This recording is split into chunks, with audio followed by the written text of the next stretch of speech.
The Bellows Mender closed his cottage door on the Monday before Easter and stepped into a street still holding the chill of night. The sky was a pale, even grey, the kind that softens edges and makes the cobblestones look as if they have been dusted with ash. He walked with the steady pace of a man who has no need to hurry, his leather satchel hanging from one shoulder and the iron tips on his boot heels making small distinct sounds that did not echo but fell away into the sleeping walls. Every shutter along the lane was latched, every door still bolted from inside, and the only other movement was a thin ribbon of smoke rising from the baker's chimney, 3 streets over, twisting once before it dissolved into the damp air. He passed the covered market stalls, their canvas roofs sagging with last night's dew, their wooden counters bare, and the fountain in the square was so still that the water in its basin reflected the grey sky without a ripple. Under a low stone arch he turned left, and the church steeple of St. Catherine's came into view, a dark spike against the clouds, its bells silent and waiting. The iron gate in the churchyard wall was unlatched,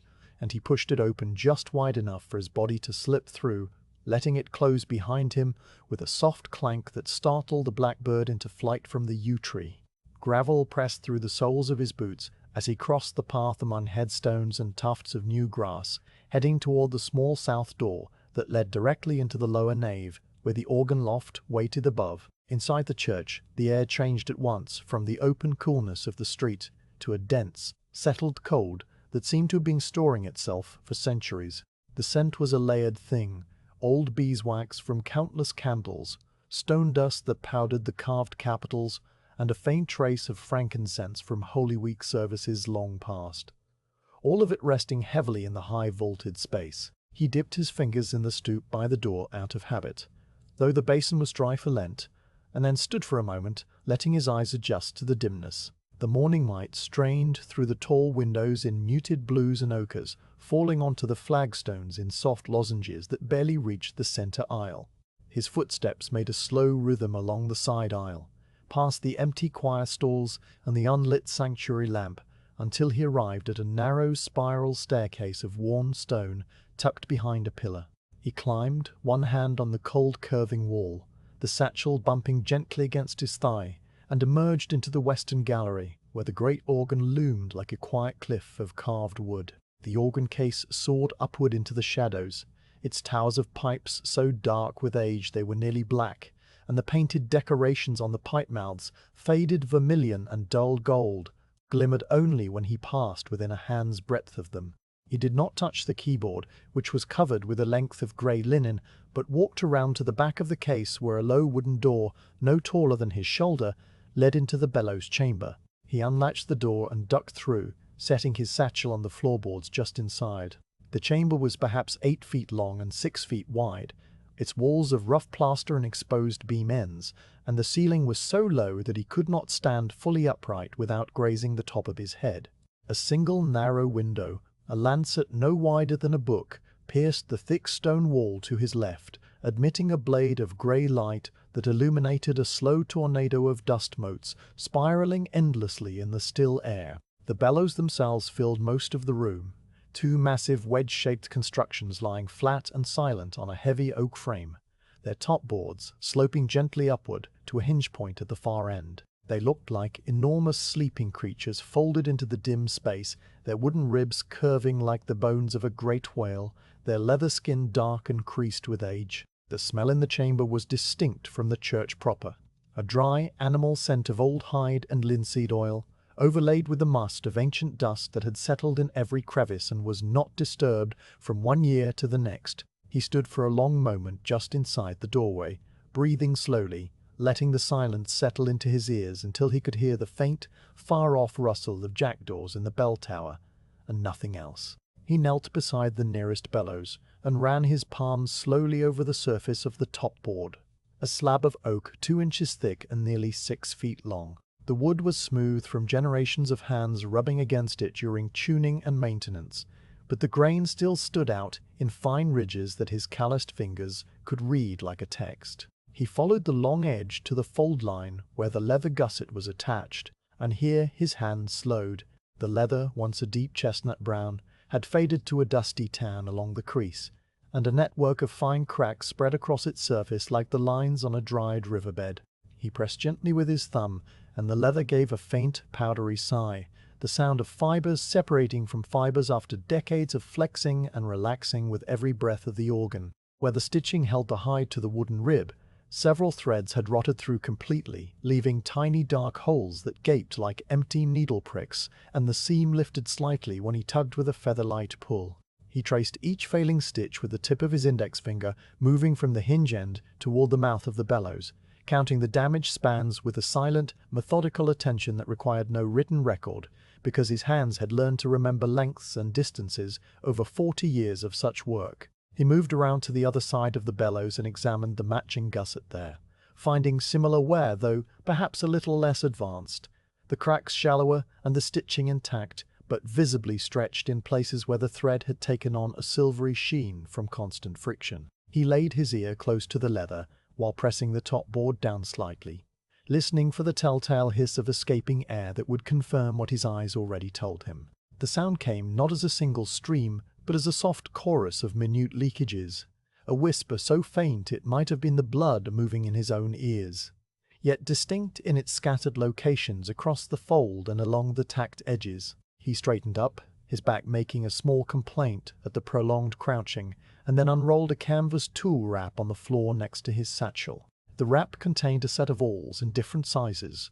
a curved saddler's needle, a bone folder, a lump of beeswax the color of dark honey, a spool of thick flax thread,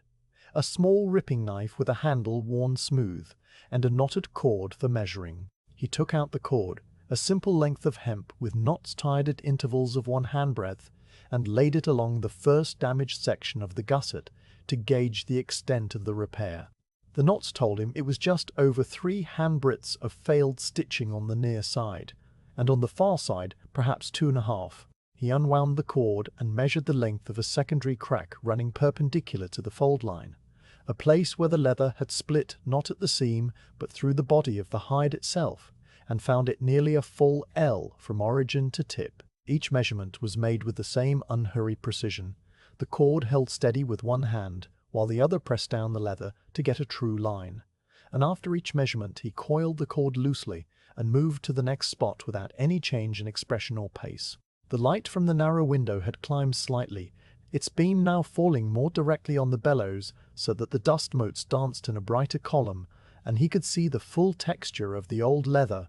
the minute pores, the faint scar marks from the animal's life, the subtle color variations where the hide had been stretched differently over the frame. He turned his attention to the wooden ribs themselves, checking each one by pressing on it with a firm, steady pressure and feeling for any give that would indicate a loosened mortise and tenon joint. Most were solid, but 2 of the cross braces produced a tiny clicking sound when he rocked them, a sign that the hide glue in the joints had crystallized and lost its grip over the years of absorbing damp and drying out again with the changing seasons. He made a mental note of these 2 joints, filing their locations in his memory next to the measurements of the leather cracks, and then sat back on his heels to survey the whole bellows assembly as a single entity. His eyes moved slowly from the wind-drunk connection at the bottom, where a thick iron pipe fed air up into the organ's pallet box, all the way to the lifting handle at the top board's free end. A worn wooden grip, polished dark by the hands of the bellows blowers,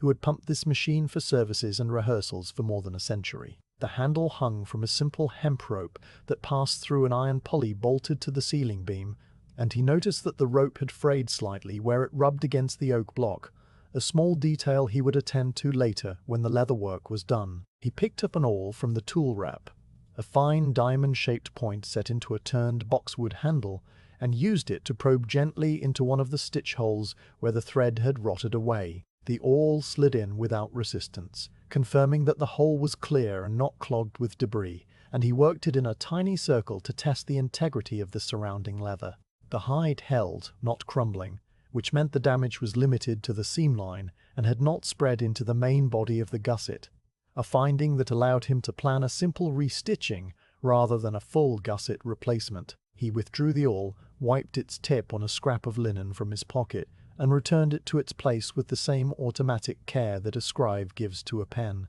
Then he sat cross-legged on the floorboards, his back against the plaster wall, and simply looked at the bellows for a long, quiet interval, his hands resting in his lap. The church bell struck the hour of terce, 3 clear bronze notes that resonated through the stonework and faded into the high spaces above the nave, and he listened to them die away completely before he moved again. The sound seemed to clear the air in the chamber, leaving behind an even deeper stillness, and in that stillness he could hear the very faint creak of cooling wood somewhere in the organ case, a sound as natural as breathing. His next action was to remove the old stitching from a small test section, a span of about 6 inches where the seam was most obviously failed, in order to see the condition of the leather beneath the thread. He took up the ripping knife, a short blade curved into a hook at the tip, and carefully inserted it under the first loose stitch, lifting the brittle flax thread until it snapped with a dry click. He worked along the row, picking out each fragment of thread and dropping them into a small clay pot he found on a shelf near the door, a pot that had probably held the same purpose for years. As the stitches came out, they revealed the edges of the leather gusset and the oak rib, and he saw that the oaken edge was still clean and square, with no sign of woodworm or rot, which meant the joint was sound and the leather alone was at fault. He set the ripping knife aside and smoothed the open seam with his thumb, pressing the leather flat to see how much it had shrunken over time, and he noted a gap of about 1/4 of an inch between the original stitch line and the leather's current edge, a shrinkage that would require him to cut the new thread channels slightly further in when he restitched. All of this observation and measurement took well over an hour, each action flowing into the next without urgency, the mender moving through his inspection as a reader moved through a familiar book, recognizing each detail as it appeared and giving it its proper moment of attention. Eventually he stood, his knees popping softly, and went to the narrow window to look out for a moment. The glass was flawed and rippled, distorting the churchyard into a wash of green and grey, but he could make out the shape of the yew tree still holding its dense dark foliage, and beyond it the first roofs of the town sloping down toward the river. A cart was moving somewhere in the distance, a slow creak of wooden wheels on cobbles that came to him as a murmur barely louder than his own breath. He turned back to the bellows, opened his satchel, and took out a small folded paper pattern, a template he had cut months ago for a similar bellows in a village church 2 towns away, and held it against the top board to see if the proportions matched. They did, within a finger's width, and this gave him a starting point for the replacement leather pieces he would need to cut later in the week. He placed the paper pattern on a clean stretch of floor, weighted its corners with 4 small pebbles from his pocket, and then returned to the tool rack to begin the slow process of marking out the damage zones with a piece of white chalk, drawing faint lines along the cracks and loose seams so that no area would be overlooked when the real stitching commenced. The chalk made a soft grating sound against the leather, a whisper like fine sandpaper, and the white lines glowed dimly in the low light, mapping the work ahead. He chalked every crack, every loose seam, every pinhole, and even the places where the leather was only scuffed, creating a complete diagram on the hide itself, a network of pale pathways that encompassed the entire bellows. When the last line was drawn, he dusted his fingers together, sending a small puff of chalk dust into the column of light from the window, and watched it swirl upward and disappear into the dark beams overhead. He bent once more and collected his tools, rolling each back into the canvas wrap with the same silence, then closed the lid of the clay pot and set it on the exact spot on the shelf where he had found it. He lifted his satchel, slung it over his shoulder, and gave the bellows chamber a final sweeping look, checking nothing had been left out of place. The air was still, the dust motes still turning, the bellows still lying like sleeping beasts under their faint white chalk tracery. He ducked through the low door, latched it behind him, and descended the stone staircase, his footsteps now slower and heavier than when he had climbed, his mind already composing the list of tasks for the next morning, soaking the new leather, waxing the thread, preparing the first seam. Outside the church, the morning had lightened to a soft white glare behind the clouds, and a few sparrows were bathing in the gravel where a puddle had formed from the night's condensation on the roof. He crossed the churchyard, pushed open the iron gate, and walked home along the same cobbled streets, now beginning to stir with the first sounds of shutters opening and the smell of wood smoke from rekindled kitchen fires. The bellows mender noted none of this consciously. His mind was still in the hide chamber, tracing the lines of chalk feeling the grain of the oak and hearing the faint, scattered hiss of air that would soon be silenced. On Tuesday morning the Bellows Mender woke without the aid of a clock, rising when the light through the horn-paned window changed from black to the color of pewter. He dressed in the same plain woolen clothes as the day before, the fabric holding the faint odor of the bellows chamber, a dry leathery scent that clung to the sleeves and collar. His breakfast was a bowl of rye porridge eaten standing by the cold hearth while he looked out at the street, waking slowly, a servant girl carrying a yoke of buckets, the baker's boy running barefoot with a covered tray. He rinsed the bowl in a wooden bucket, dried his hands on his apron, and then took up the paper pattern he had cut weeks before for a similar organ in a village near the river, folding it carefully along its crease and slipping it into the breast of his coat. The satchel was light today, carrying only a small knife, a lump of chalk, the knotted measuring cord, and a linen bag of copper coins for the tanner. He closed the cottage door behind him and set off through the town, not toward St. Catherine's, but heading east, where the houses grew thinner and the cobbles gave way to packed earth, rutted by cart wheels. The tannery lay at the edge of the town, where the river bent in a slow curve around a stand of alders, their catkins hanging motionless in the still air. The smell reached him before the building did, a complex mixture of oak bark liquor, lime pits, and the deep earthy scent of animal hides in various stages of transformation, a smell that many townspeople avoided, but that he had always found clean and honest, like the smell of a workshop where nothing was wasted. He crossed the wooden footbridge over a mill stream that carried away the tannery's wash water, pale brown and flecked with bits of softened hair, and entered the yard through an open gate. The tanner was already at work. A broad man with forearms the color of old harness leather, standing beside a row of lime pits that steamed faintly in the cool air.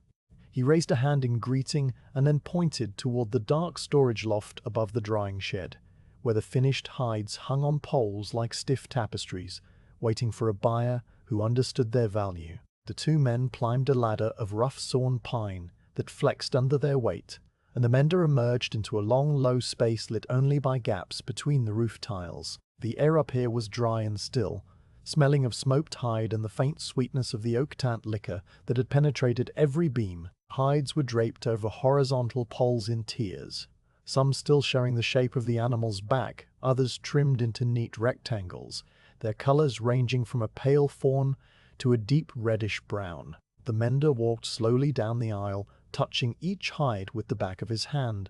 feeling for the cool, smooth surface that indicated a tight grain and a proper cure. He stopped in front of 3 large pieces that hung together, their edges jagged where the tanner had cut them from the full flayed shape, their surfaces unmarked by scars, insect bites, or the small pop marks that come from a too hasty drying process. He lifted the nearest hide from its pole with both hands, the weight of it pulling against his arms, and carried it to a long table by the ladder, where a shaft of diffuse light fell through a dusty skylight. He spread the hide flat on the table, running his palm across it in slow circles, the same way he had examined the damaged bellows leather the day before. The grain was tight and even, the fiber structure so dense that the surface felt almost like smooth wood, and when he bent the hide sharply, the crease showed only a fine white line without cracking. He turned the hide over and inspected the flesh side, which had been scraped clean of any remaining tissue, the suede surface velvety and uniform in color.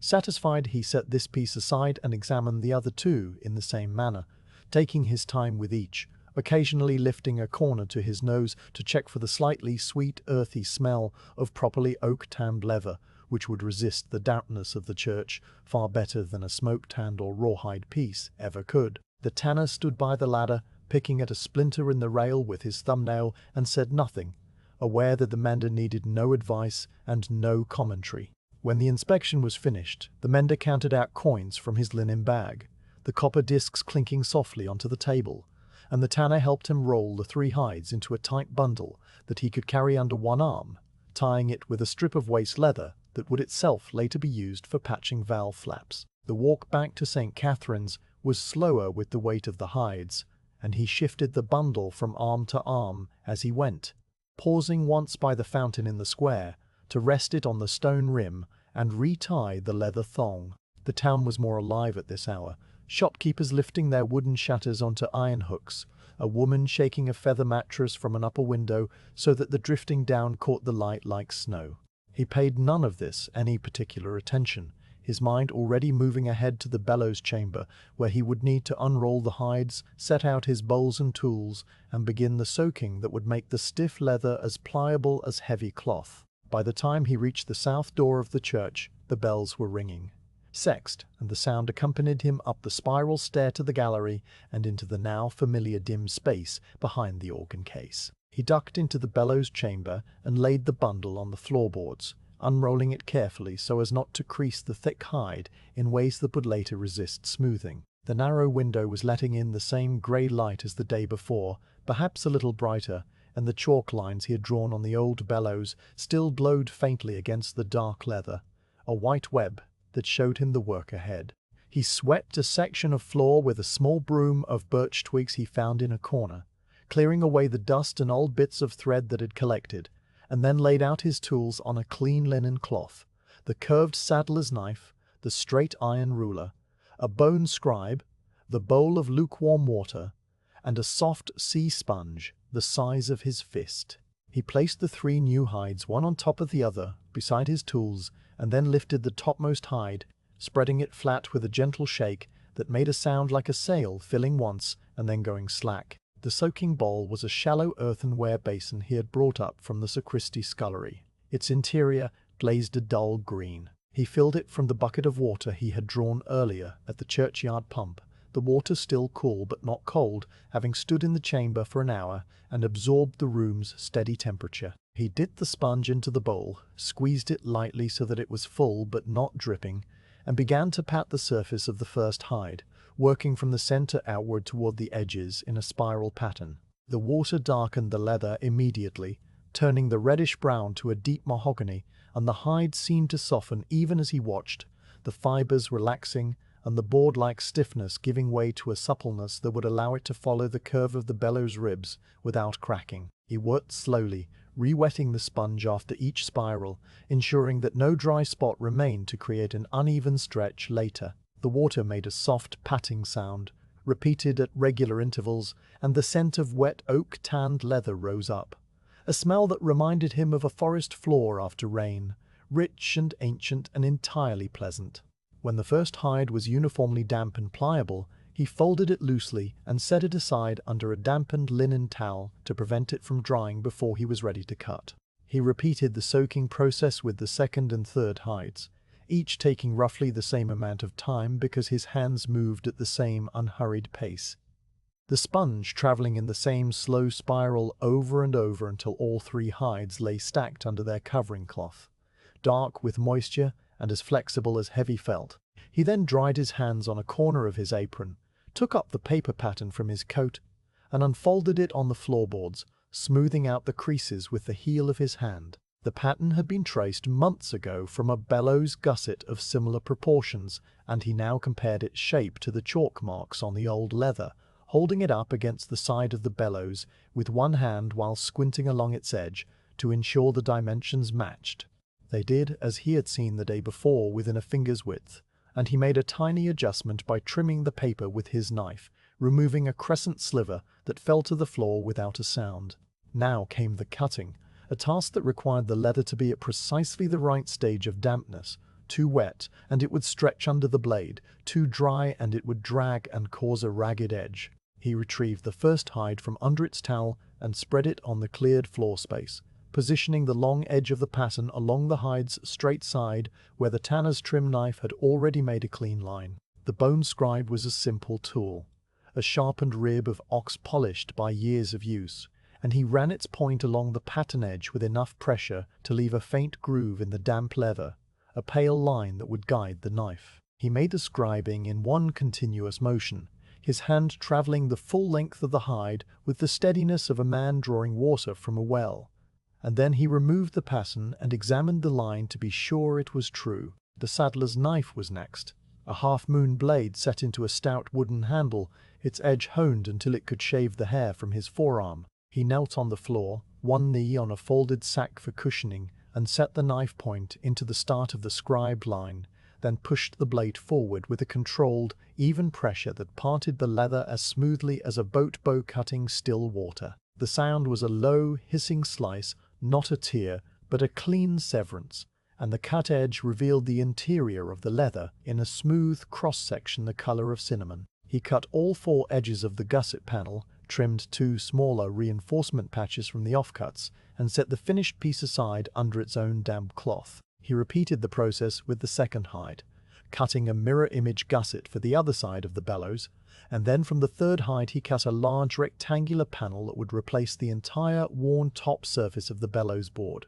a piece measuring nearly 6 feet by 3, which he had to reposition several times as he scribed and cut around its perimeter, because the chamber was too narrow to allow the full piece to lie flat in one direction. Each repositioning was done with care, lifting the leather from the floorboards with both hands, turning slowly in the cramped space, and laying it down again without stretching or twisting. The offcuts accumulated in a neat pile beside the doorway, their odd shapes forming a mosaic of curved edges and pointed corners that would later find use for small patches around the valve openings or the wind trunk gasket. He stopped once to drink from the water bucket, cupping his hand and lifting it to his mouth, the water tasting faintly of the iron pump. The light from the window had climbed to its highest point in the chamber and was now beginning its slow descent, the dust mote still dancing but with less brilliance than in the morning. The church bell struck none, and he paused in his cutting to listen, counting the 9 clear tones,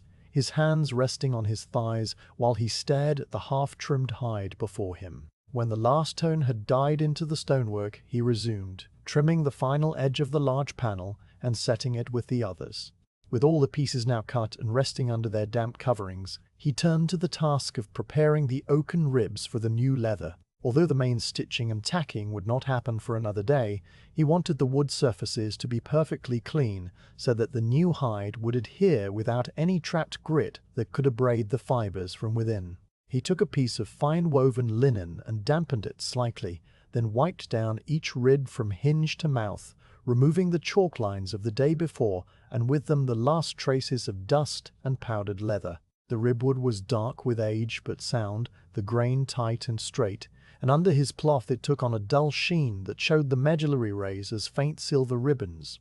He checked the mortise and tenon joints again as he wiped, noting the 2 loose braces with the same mental note he had made on Monday, and then used a dry corner of the linen to polish the iron hinge pins until they glowed softly in the dim light. The cleaning and polishing carried him through the remainder of the afternoon,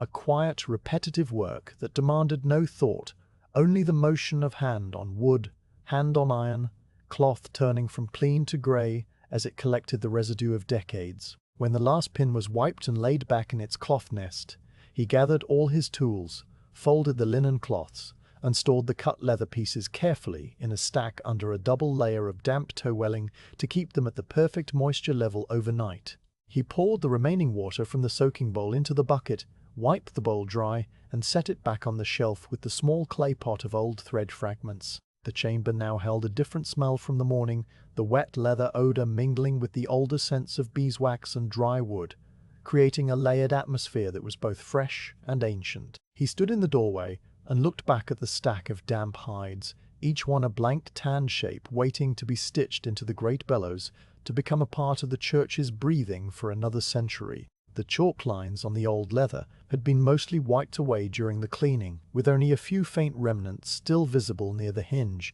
and even those would vanish when the new leather was laid over them. He ducked out, latched the door, and descended the spiral stairs, his footsteps echoing in the empty nave where the late afternoon light was now painting the pillars in long diagonal stripes of gold and shadow. The church was completely silent, not even the jackdaws stirring, and the stillness followed him out through the south door and into the churchyard. The walk home took him through the square again, where the market stalls were now closing, the vendors packing unsold spring cabbages and bundles of dried herbs into handcarts. A small dog trotted across his path, its nails clicking on the cobbles, and a woman called to it from a doorway with a voice that was soft and unhurried. He turned onto his lane as the dusk began to gather in the gaps between the houses, a blue-grey deepening that made the lit windows glow a warm orange. Inside his cottage he put a small log on the embers of the morning fire, warmed a bowl of the same rye porridge, and ate slowly while sitting on the stool by the hearth. His eyes on the paper pattern that he had unfolded and laid on the table. He studied the shape without really seeing it, his mind already moving to the next morning, when he would light the wax block, thread the curved needle, and begin the long saddle stitch that would bind the new leather to the old oak. The porridge was finished, the bowl was rinsed, the fire was banked, and he went to his mattress in the corner with the smell of wet hide still on his hands, a smell that would be on his pillow and in his sleep, as familiar as the blood in his veins. The Bellows Mender stepped into St. Catherine's on Wednesday morning while the dew was still heavy on the churchyard grass, his leather satchel heavier now with the block of beeswax, the spool of thick flax thread, and the set of curved needles wrapped in oiled cloth. The air inside the church was unchanged, dense with cold stone and old incense, though perhaps a degree warmer than Monday, because the sun had finally begun to burn through the cloud cover in pale watery patches that shifted on the nave floor like slow breaths. He climbed the spiral staircase without resting, his body already accustomed to the twisting ascent, and ducked through the low door into the bellows chamber, where the damp leather pieces from Tuesday still rested under their covering of twelling. He knelt and pressed a finger against the edge of the topmost hide, checking that it had not dried overnight.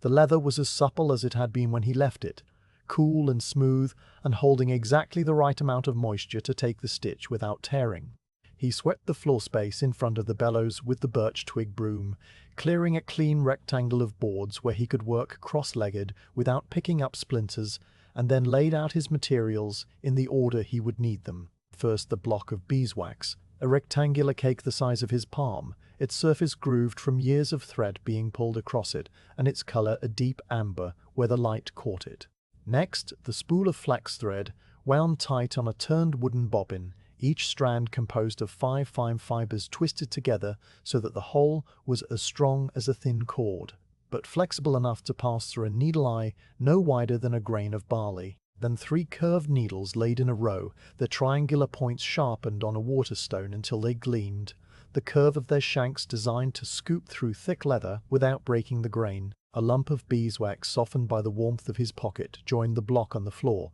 and beside it he set the bone folder, a polished ox rib that would press each stitch line flat and seal the thread into the hide. Finally he placed the small clay pot from the shelf, now cleaned and ready to receive the cut ends of thread, and the awl with the diamond point that he would use to open each stitch hole before the needle passed through. He drew a long strand of thread from the bobbin, measuring it against his arm span, 2 full lengths from fingertip to fingertip, because too short a thread meant too many joins, and too long a thread invited tangles that wasted time and wax. The flax was a pale cream color, almost white in the dim light, and it crackled faintly as he pulled it taut between his hands to test for weak spots. Finding none, he anchored one end by tucking it under his knee on the folded sack, then began to draw the entire length across the grooved surface of the beeswax block. The motion was a slow, steady pull, the thread pressing into the wax channel and emerging on the other side slightly darker, acquiring a thin coating that filled the twist of the fibers and made the strand smooth to the touch. He repeated the pull a dozen times, each pass adding another layer of wax until the thread turned from cream to a golden amber, the same color as the wax block itself, and the individual fibers disappeared into a single unified cord that glided through his fingers without the faintest rasp. The sound of the waxing was a soft rhythmic whisper, thread over wax, so regular that it became part of the chamber's small noises almost immediately and disappeared from his conscious hearing. When the first length was thoroughly impregnated, he coiled it into a loose figure 8 and hung it over a peg on the wall, then cut a second length and began the process again. While the second thread was being waxed, his mind drifted to the nature of the material under his hands. The flax that had grown in a field last summer, pulled and retted and hackled and spun by someone whose name he would never know. The beeswax from hives, kept in a meadow where clover and lime trees bloomed. The stitched result that would carry the wind of the organ for perhaps 100 years if the mice did not find it. These thoughts were not conscious reflections but a kind of background hum, a mental texture that accompanied the physical work without disturbing its rhythm. The second thread reached the proper amber color, was coiled and hung, and he began a third and then a fourth, enough thread to stitch the entire first gusset and still have spare for the reinforcing patches. The pegs on the wall now held 4 coiled threads, glowing softly in the grey light, their waxed surfaces catching the faint gleam from the window and returning it as a muted, golden sheen. He threaded the first curved needle with a piece of one waxed strand, cutting a working length of about an L, which he estimated by eye, and then moistening the cut end between his lips to stiffen the fibers so they would pass through the needle's eye without fraying. The eye was a narrow slit, not a round hole, and he pushed the damp flax through with a slight twist, pulling it until 2 equal tails hung from the eye. The saddle stitch he would use required the thread to be unknotted, each stitch formed by passing the needle through the leather and then back through the same hole from the opposite side, creating a locking structure inside the material that would hold even if one side of the thread wore through over time. He tested the needle's sharpness on a scrap of off-cut leather from the day before, pressing the point through with a single firm push, and it entered as smoothly as a finger into still water. The first gusset panel, the one he had cut for the near side of the bellows, lay waiting on the floor, still faintly damp, and smelling of the oak-tanned liquor. He lifted it with both hands and carried it to the bellows, where he positioned it over the folded old leather that he had not yet removed, to check the alignment one more time before the stitching began. The fit was exact, the new panel covering the worn stretch from hinge to mouth and overlapping the oaken rib by the thumb's width he had planned. He removed the panel and set it aside, then took the ripping knife and, working slowly and without any change of breath, cut away the old gusset entirely, slicing along the original stitch line to free the rotted leather from the rib. The old hide came away in a single piece, dry and brittle,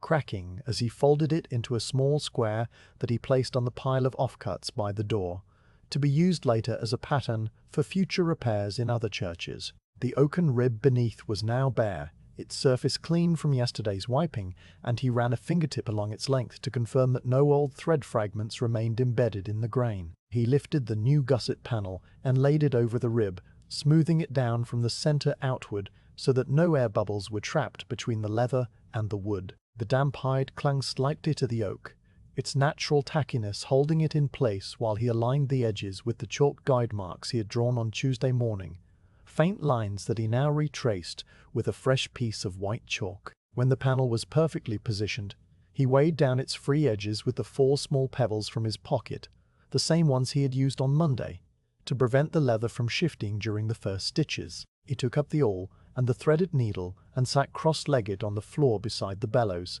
the light from the narrow window falling across his left shoulder onto the work. The first stitch hole was the most important, setting the angle and spacing for the entire seam, and he chose its location with care, marking it with the awl point, but not yet pushing through. He sighted along the edge of the leather, comparing the distance from the edge to the chalk line he had drawn as a guide, a full 1/4 of an inch that would give the seam strength without wasting hide. Satisfied, he pierced the leather with the awl, driving the diamond point through the damp hide and into the oaken rib, where it made a soft, woody thock that died away immediately. He twisted the awl slightly to widen the hole just enough to accept the needle, then withdrew it and set the needle point into the opening. The curved shank slid through the leather with a sound like a single drop of water hitting a leaf, a soft plop as the tip emerged on the far side of the gusset. He drew the thread through slowly, feeling the waxed linen pull against the leather fibers with just enough friction to let him know the fit was right, until only a short tail remained on the near side, a tail about the length of his thumb that he would later tie off and bury in the seam. The saddle stitch proper began with the next hole. He pierced from the near side with the awl, set the needle, and pulled the thread through until the midpoint of the strand was reached, leaving equal tails on both sides of the work. Then he took the needle to the far side, inserted it back through the same hole in the opposite direction, and pulled that thickness of thread through as well, so that 2 strands now passed through the same perforation, crossing each other inside the leather, like a tiny knot that would never slip. He tightened the stitch by pulling both tails simultaneously, with a gentle, even pressure, watching the leather edges draw together without puckering, the seam closing as neatly as the lips of a small bird's beak. The bone folder came next, A quick pass along the stitch line to press the threads flat and embed the waxed linen into the surface of the hide, where it would be protected from abrasion. This sequence pierce, needle through, needle back, pull tight, press became the rhythm of the morning, repeated every minute or so with the same unvarying tempo. The whole spacing was measured by eye, each new puncture placed at a distance equal to the thickness of the awl handle, roughly the width of a finger joint, and the consistency of this spacing gave the seam an appearance of mechanical precision even though it was guided only by a long habit. The soundscape of the stitching was a quiet triad, the awl's soft thock entering the wood, the whisper of the waxed thread being drawn, and the gentle tap of the bone folder against the leather. These three sounds formed a repeating pattern, thock, whisper, tap, that the Bellows Mender heard without listening to, his attention focused instead on the feel of the thread tension, the angle of the needle, and the tiny adjustments he made each time the leather grain threatened to pull the stitch offline. His hands moved in a smooth, continuous cycle, the left holding the leather flat while the right worked the awl and needle, both hands sometimes coming together to tighten a stitch, or to press the folder, and then separating again to begin the next. The damp leather gave off a rich, earthy smell that mixed with the honey-like scent of the wax and the cooler, woody smell of the oak, creating a smell that he associated with the middle stage of every bellows repair, the point when the new material began to join the old and the work started to feel permanent. He stitched along the upper edge of the gusset first, the long seam that connected the leather to the top bellows board, a distance of nearly 5 feet. This took him through the morning and into the early afternoon, the light from the window tracking slowly across the floorboards and beginning its retreat before he reached the corner. At the corner he made a careful turn,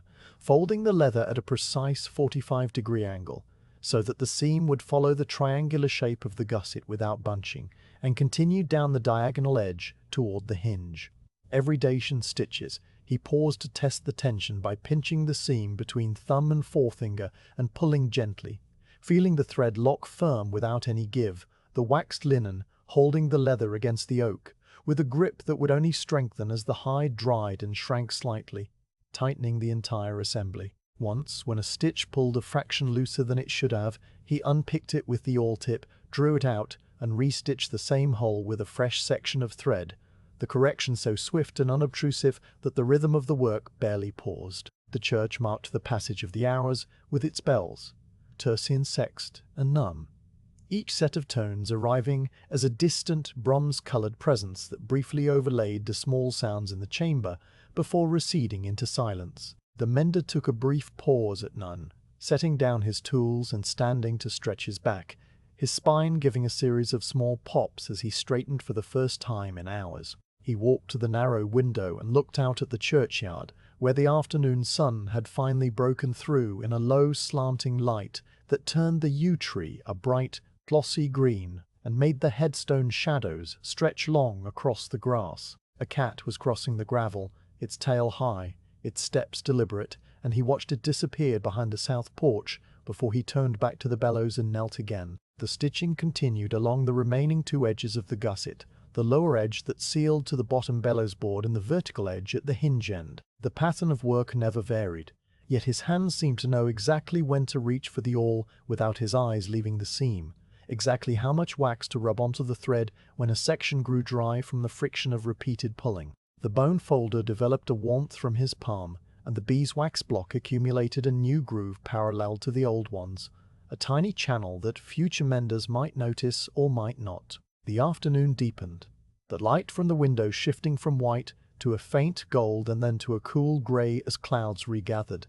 and still the needle moved in and out of the leather with the same steady, unthinking precision that a weaver's shuttle moves through warp and weft. When the final stitch of the gusset was drawn tight and pressed flat, he sat back on his heels and looked at the completed seam, a long, even line of darker dots that traced the perimeter of the leather panel against the pale oak. The dots were the exposed thread ends, each one the size of a pinhead, each one set exactly level with the leather surface so that nothing would snag when the bellows moved. He ran a fingertip along the entire length of the seam, from the upper corner at the mouth all the way around to the lower corner at the hinge, feeling the smooth, unbroken line and the total absence of gaps or loose sections. The new gusset now hung on the bellows frame as if it had always been there, its amber-toned surface still damp enough to flex, its edges sealed tight against the wood, and the old rotted leather that had been there on Monday was a memory already fading from the chamber. He gathered his tools from the floor,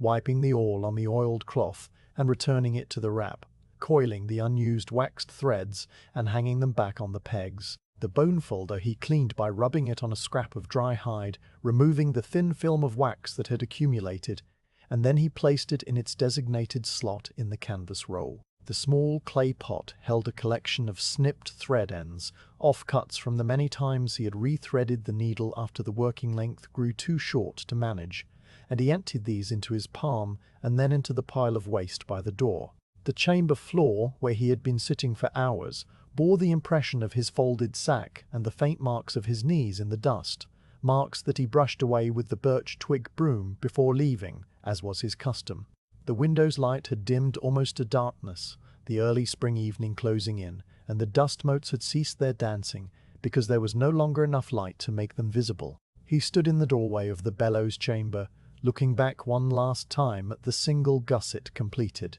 The other one still to be stitched tomorrow, the large top panel waiting under its damp cloth for Friday's tacking. The work was proceeding exactly as it always did, at the pace the leather required, and he felt a quiet satisfaction that did not rise to any expression on his face, but simply lodged in his hands as a slight warmth in the joints. He latched the door, descended the stone staircase, and walked the now familiar route home through the darkening town, where the first candles were being lit behind oiled parchment windows, and the smell of supper fires drifted across the lanes. In his cottage, he ate the same rye porridge, banked the same fire, and lay on his mattress with the smell of beeswax still in his nostrils. And when the bell of St. Catherine's tolled Compline far across the rooftops, he was already asleep, his hands still loosely curved as if holding an awl and a needle. Thursday came at a softer sky, the clouds lifting just enough to let a diluted sunlight wash over the rooftops of the town, a light that held no warmth but made the wet cobbles glisten as if they had been varnished. The Bellows Mender walked his usual path to St. Catherine's, the leather satchel heavier now with a small iron pot, a flat brush wrapped in oiled cloth, and a twist of paper containing fine brick dust. He had also tucked in a block plane, its blade freshly sharpened and retracted for safety, along with a few slim cedar wedges he had cut the night before by lamplight from a piece of straight-grained cabinet wood he kept for such purposes. The town was awake earlier on this day, perhaps because the weather hinted at spring, and he passed a group of children drawing hopscotch lines with a nub of chalk, their voices carrying in the still air like sparrows chattering. He entered the church through the south door, the heavy oak swinging on its iron hinges, and climbed the spiral stair with the same measured pace he used every day, his free hand sliding along the stone wall that was always cold, no matter the season. Inside the bellows chamber, the new leather gusset he had stitched the day before lay draped carefully over a smooth wooden rail he had rigged between two wall pegs, its shape holding the gentle curve he had worked into it after the stitching was complete. The leather had dried to a perfect stiffness overnight, retaining the form of the bellows fold, and it gave off a quiet smell of cured hide that merged with the older scents of the room. He set his satchel down and moved past the draped gusset to the main bellows frame, which now stood exposed without its outer leather panels, the oak skeleton revealing its construction in a way that was usually hidden. The bellows were built like a giant hinge, two thick boards of oak connected at one end by iron pins and spreading apart at the other like the jaws of a wooden beast, the ribs running along the sides to give the leather panels their attachment points. The mortise and tenon joints where the ribs met the main boards were the places he needed to examine today, and he knelt on his folded sack to bring his eyes level with the frame. He grasped the nearest rib with both hands and tried to rock it, feeling for movement. A very slight shift communicated itself through his palms, a tiny lateral give that was almost a vibration rather than a visible motion, and he knew that the hide glue in that joint had turned to powder over the years. He moved along the frame, testing each of the 12 rib joints in turn, finding 4 that were loose enough to need attention, and 2 others that were still sound, but would benefit from a thin consolidating application of fresh glue while he was working. The two cross braces he had noticed on Monday were the worst. Their tenons visibly retracted from the mortise sockets by perhaps 1/4 of an inch, a gap that let light through when he held his lantern behind the joint. He spent several minutes simply looking at these gaps, his head tilted, his expression unchanged, as if he were memorizing the grain of the wood around each opening, so that the cedar wedges he would cut would fit exactly into the spaces they were meant to fill. The first proper task was to remove the iron hinge pins that held the top board to the lower frame, because working on the ribs with the bellows assembled would be awkward and might strain the joints he was trying to repair. The pins were thick cylinders of wrought iron, each as long as his forearm, their surfaces blackened but not deeply rusted. He grasped the first pin with both hands, braced his foot against the frame, and pulled with a slow, steady force rather than a jerk, the pin sliding out of its socket with a soft grinding sound as the iron moved against the dry oak. He laid it on a cloth he had spread on the floorboards, then removed the second pin from the opposite side in the same manner, and the top board of the bellows came free, its weight settling into his arms so that he could pivot it carefully to one side and rest it against the plaster wall. The chamber immediately felt more open, the bellows skeleton now fully accessible, its dark oak bones lit by the pale daylight from the high window. Now came the brazier. He had fetched a small iron brazier from the sacristy cellar the previous afternoon, a squat tripod with a grate and a fired clay lining, and he set it on a stone flag near the doorway where the ventilation from the window would carry away any smoke. He fed it with a handful of charcoal pieces he had brought in a drawstring bag, lit them with a straw from the tinderbox he always carried, and waited while the charcoal caught and began to glow a steady, pulsing orange. On the brazier's top he set the small iron pot, its interior crusted with the remains of old glue from decades of similar repairs, and into this pot he scraped a few fragments of hard rabbit skin glue from a block he kept wrapped in brown paper. He added water from his bucket, a careful amount measured by eye, and then stirred with a split hazel twig as the glue began to soften and dissolve. The stirring was slow and rhythmic, the twig moving in small circles, and the smell that rose from the pot was warm and animal, slightly sweet,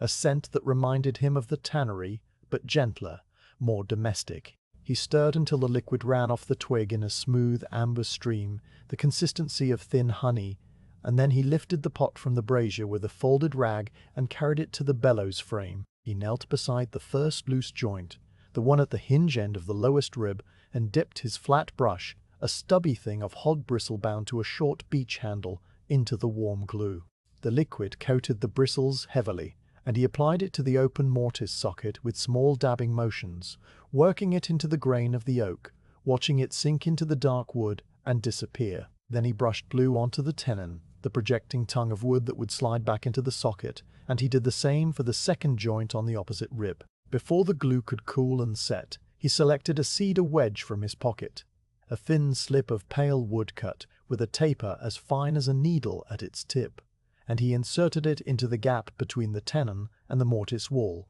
pushing it in with his thumb until it seated snugly. The mallet was a small one, its head made of dense apple wood that was polished from years of grip, and he used it to tap the wedge home with a series of delicate blows, each one so light that the sound was barely more than a click. After every tap he laid his fingertip on the joint to feel whether the vibration had stopped, and when the last tap produced no tremor at all, he knew the wedge was fully seated. He repeated this process for the other 3 loose joints, each receiving a thin cedar wedge driven into its gap with the same light, patient tapping, the glue beginning to thicken in the pot as the minutes passed. While the glue dried, he turned his attention to the iron hinge pins on their cloth. He had brought a small pot of rendered tallow mixed with a little linseed oil, and he used a scrap of wool to rub this mixture over the surface of each pin, the grease darkening the black iron to a deep charcoal sheen. The tallow loosened the microscopic layer of rust that had formed over the winter, a fine orange powder that transferred to the wool in faint streaks, and when he had rubbed the entire length of each pin, he set them aside and took up the twist of paper containing the brick dust. The dust was a soft terracotta red, ground from a scrap of roof tile in his own mortar, and he sprinkled a small amount onto a clean linen rag. Polishing the pins with this dust was a repetitive, circular motion of his hands, the rag traveling up and down the iron shafts, and the metal gradually emerged from the dust with a dull silver gleam, the surface becoming so smooth that it reflected the window light as a faint, curved line. He polished each pin until it felt cool and sleek under his thumb, then wrapped them in a clean cloth and set them aside for later reassembly. The chamber had grown warm from the brazier, which he now let burn down to a bed of grey ash, and the air was thick with the mingled scents of glue, tallow,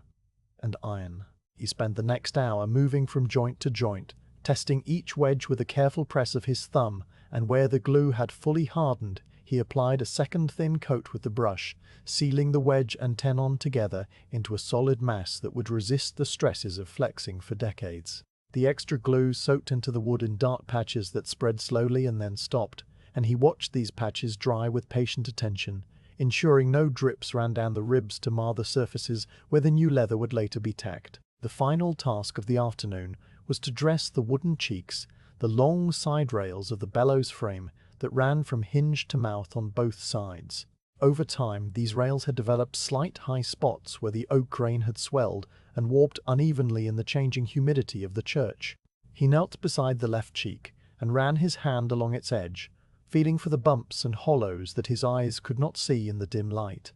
And then he took out the block plane. The tool was a simple rectangle of hard beechwood with a steel blade set at a low angle, and he adjusted the blade depth by tapping the back of the plane with a small hammer, checking the setting by planing a scrap of soft wood he carried for this purpose, until the shaving was as thin as a shaving of soap. He rested the plane sole on the high spot of the cheek and pushed it forward with a steady two-handed stroke, the blade making a soft zipping sound as it lifted a whisper-thin curl of oak that spiraled up and fell into his lap. He planed one stroke, then ran his hand over the spot, then planed again, removing perhaps only a few thousandths of an inch each time, until the bump had melted into the surrounding surface and his hand felt nothing but a continuous, gentle curve. He repeated this for the other high spots, working his way along the cheek, stopping frequently to blow the wood shavings from the plane's mouth and to feel the surface. The shavings accumulated around his knees in a pale drift that smelled of fresh-cut oak,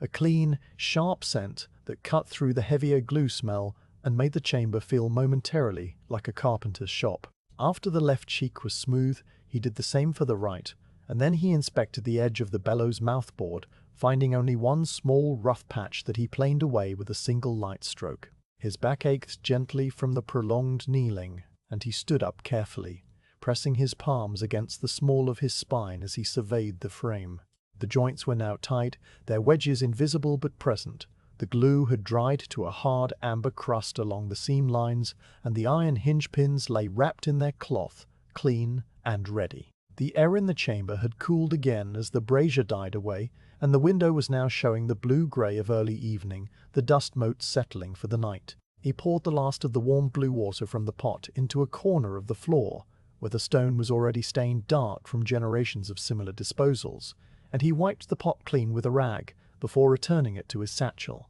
Then he lifted the bellows top-board from its resting place against the wall and eased it back onto the frame, aligning the hinge holes and sliding the polished iron pins home with a slow, satisfying push that required only the weight of his hand. The frame, now solid and silent, held the top board without any of the slight droop it had shown on Monday, and when he rocked the board, there was no movement at all, the whole structure as rigid as if it had been carved from a single block of oak. He gathered his tools, rolled them in their wraps, and swept the floor with the birch broom, gathering the plain shavings and wood dust into a small heap that he scooped into his palm and dropped into the brazier's cold ash bed for later disposal. The draped gusset still hung on its rail, waiting for the morning when he would begin tacking it to the frame, and he gave it a single glance before ducking through the doorway and latching the low door behind him. The church was dark now, the tall windows black against the stone, and he descended the spiral stair with one hand on the wall,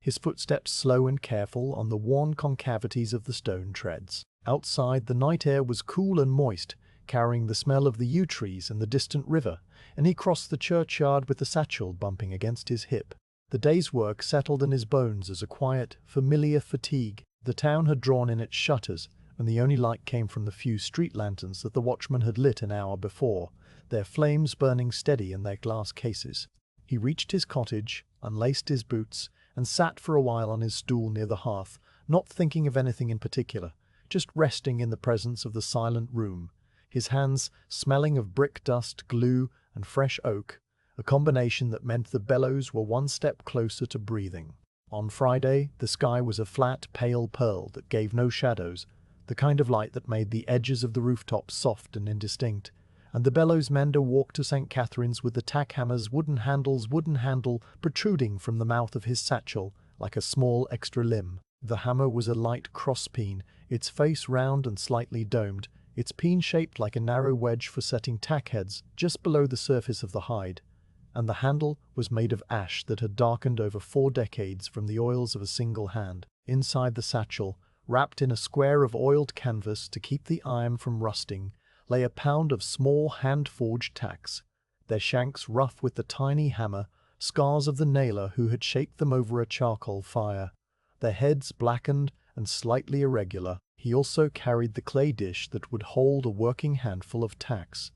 a shallow vessel the color of dried mustard that had been fired in the town kiln and had a single chip on its rim that his thumb always found when he reached for a tack. The morning air was still, the streets dry for the first time that week, and the sound of his boots was distinct on the cobbles, a steady, clock-like beat that accompanied him past the covered market, where the merchants were now setting up their stalls with more bustle than earlier in the week, because Saturday was the largest market day and preparation had to begin the day before. He paid the activity no mind, his thoughts already in the high chamber, already feeling the weight of the hammer in his palm, and the slight resistance of the first tack as it entered the new leather. Inside the church the nave was empty, but for a woman polishing the brass paschal candle stand near the altar, her cloth moving in slow circles that caught the filtered light in faint gleams. He nodded to her without breaking stride, climbed the spiral stair, and ducked into the bellows chamber where the draped gusset panel still hung on its rail, and the larger top panel rested on the floor beneath its damp two-welling cloth, its surface now exactly at the right stage of semi-dryness for tacking, pliable but no longer slick. The oak frame stood clean and solid as he had left it on Thursday evening, the wedge-repaired joints invisible under the dark wood, the iron hinge pins seated in their sockets with a thin film of tallow that would keep them moving smoothly for years. He swept the floor again with the birch broom, more from ritual than necessity, and then laid out his materials, the tack hammer on a folded cloth to protect its face, the clay dish filled with a mound of tacks that made a faint jingling sound as he poured them in, and a small piece of beeswax for lubricating the tack points so they would penetrate the oak with less resistance. He also set out the bone folder and the awl, though today the awl would see little use, the tacks being the primary means of fastening, a method that distributed the holding force across many small iron points rather than a continuous stitched seam. The first task was to position the gusset panel that he had stitched on Wednesday, the long tapered piece that would form the flexible fold between the top and bottom bellows boards. He lifted it from its rail, the leather holding its cured curve, and brought it to the bellows frame, where he aligned its edges with the oaken rib and the chalk marks that still faintly showed on the wood. The gusset draped over the rib like a fold of heavy cloth, its stitched seam already anchoring the far edge, and he smoothed it flat with both palms, working from the stitched line outward toward the free edge, pressing any air bubbles ahead of his hands until they escaped at the margin with a soft exhalation. The leather was cool and dry to the touch, its surface faintly textured with the grain that ran in subtle waves, and the color was a warm chestnut that exactly matched the hue of the older leather still on the unreplaced sections of the bellows, a match that was partly luck and partly the result of the same oak bark tanning method used for centuries in the region. With the panel seated, he reached for the clay dish and took a single tack between his lips, a habit that kept his hands free while he made final adjustments to the leather's tension. The iron had a faint metallic taste, cold and clean, and he held it there while he pressed along the edge one last time, checking that the hide was flat and that no loose fibers of wood were caught under the surface. Then he transferred the tack to his left hand, placing it point down on the leather at a distance of about a finger's width from the edge and exactly halfway between 2 chalk guide dots he had marked earlier. He picked up the hammer, its handle settling into his palm with the familiarity of a door latch, and gave the tack head a single crisp tap. The sound was a small bright tick that bounced once off the stone walls and vanished. The tack point entered the leather cleanly and stopped just short of the oak, its shank half buried. A second tap drove it further, the head now flush with the surface of the hide, and a third tap from the crosspeen face set the head just fractionally below the surface. A dimple in the leather that would protect the iron from being caught by a bellows blower's sleeve or a passing fold of cloth. The three-tap rhythm was as natural as breathing, tick, tick, tick, and when the tack was seated, he ran his thumb over the dimple to confirm that it was smooth before reaching for the next tack. He worked outward from that first center tack toward the corners, placing tacks at regular intervals that his eye knew without measuring. The spacing was roughly the width of his thumb, and the line they formed was straight because each tack was placed exactly halfway between the leather's edge and the line of the hidden rib beneath, a distance he had internalized from the very first bellows he had repaired as an apprentice under a master who had tapped his own thumb with the hammer when the spacing drifted. Every fifth tack he paused to press the leather flat with a bone folder, burnishing the surface around the tack heads and sealing the hide fibers so that moisture could not wick into the hole and rust the iron from within. The folder made a low scraping sound, like a knife being drawn over a whetstone in slow motion,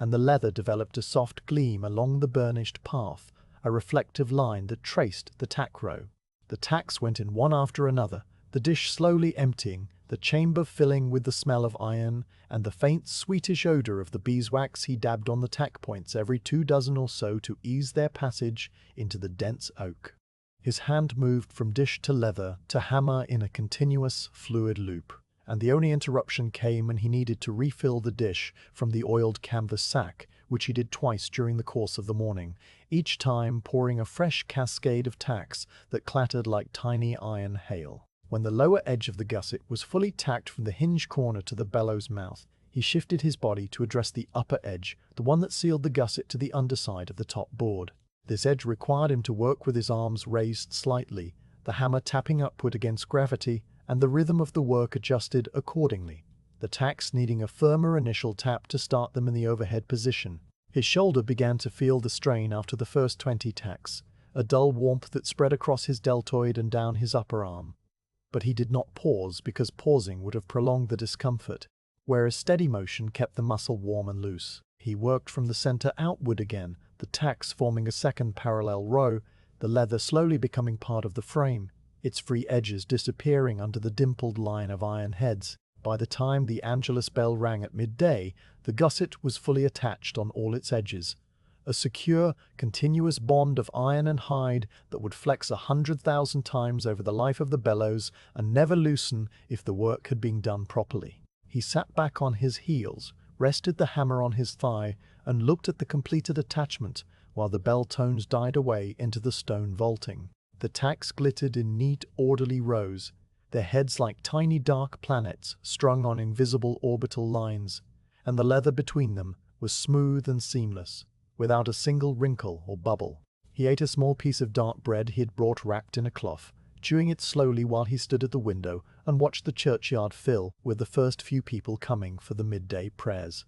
their figures small and dark against the grey gravel. The bread was dense and slightly sour, the flour milled from rye grown on the slope above the river, and he washed it down with a scoop of water from his bucket. The pause lasted perhaps 10 minutes, enough time for his shoulder to cool and for him to contemplate the larger task of the afternoon, attaching the big rectangular top panel that would cover the entire upper surface of the bellows board, a piece of leather nearly 6 feet by 3. This panel would not be stitched but tacked directly to the oaken board along all 4 edges, its size requiring him to work in sections, shifting his body along the length of the frame as the line of tacks advanced. He folded his breadcloth, tucked it into his satchel, picked up the hammer, and began. The top panel still lay on the floor under its damp cloth,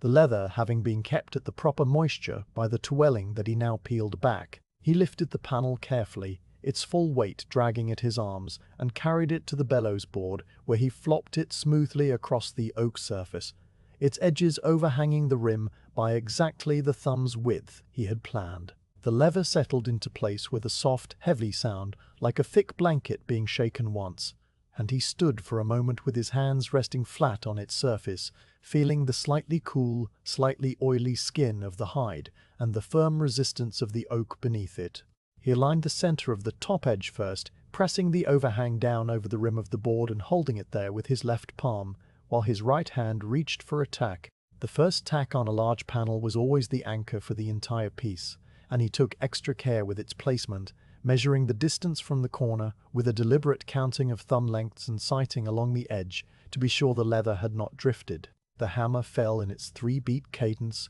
and the tack was seated, the leather now fixed at its midpoint. He moved to the center of the bottom edge and repeated the process, anchoring the opposite side, then the left center and the right center, creating 4 fixed points that held the panel in place while he worked the edges between them. The tacking of the top panel took the rest of the afternoon because each edge was so long, and because the leather, being large and still slightly damp, had a tendency to shift in subtle ways that required constant small adjustments of his palm before each tack was placed. He had to walk around the bellows frame several times, the work taking him from one side to the other, and the chamber was so narrow that he had to shuffle sideways between the wall and the bellows, the plaster brushing against his shoulder and leaving a faint white dust on his sleeve. The tacks went in with the same 3-tap rhythm, the sound of the hammer now so familiar that it had ceased to be a separate event and had become a continuous texture, like the sound of rain on a roof,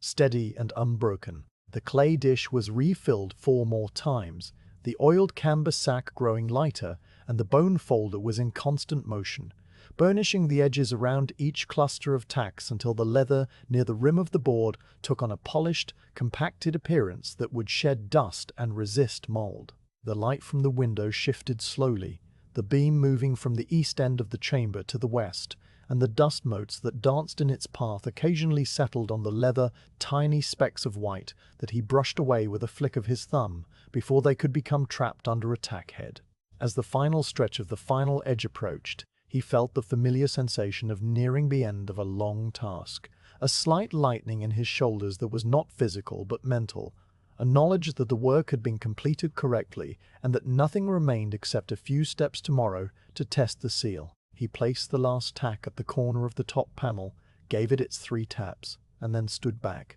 the hammer hanging loose in his grip. The bellows now wore their new skin completely, the top board covered in a smooth, unbroken expanse of chestnut hide edged with a border of dark iron dots, the gussets sealed tightly along the fold, every seam and edge fastened with a precision that made the whole structure look less like a repaired machine and more like a finished piece of furniture. He ran his hand over the top panel, feeling the slight dimples of the tack heads evenly spaced under his palm, and then he bent to inspect the gusset again, tugging gently at its edges to be sure that nothing had shifted during the afternoon's work.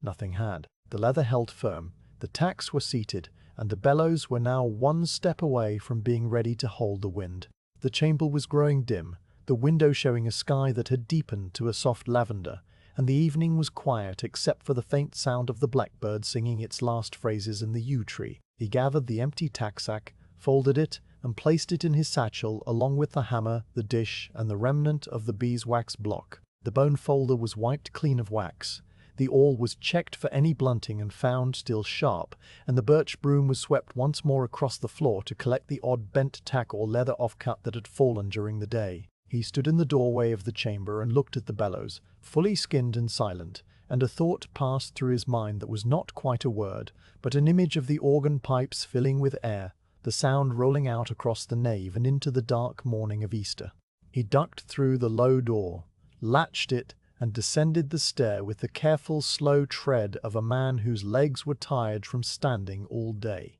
The church was now completely dark, the Paschal candle not yet lit, and the air was still and cold. Outside, the churchyard was empty, the gravel pale under the evening sky, and he walked home along the cobbled streets that were quiet again, after the market bustle, the windows lit with candlelight, the smoke from supper fires rising straight up into the windless air. In his cottage he set the satchel by the door, stirred the embers to life, and ate his porridge without tasting it, his mind already on the morrow when the bellows would rise and fall for the first time, and he would listen for the hiss of leaks with a feather in one hand and a bowl of tallow in the other. Saturday arrived with a sky the colour of washed wool, a high overcast that diffused the morning light into a soft, even glow without shadows or brilliance,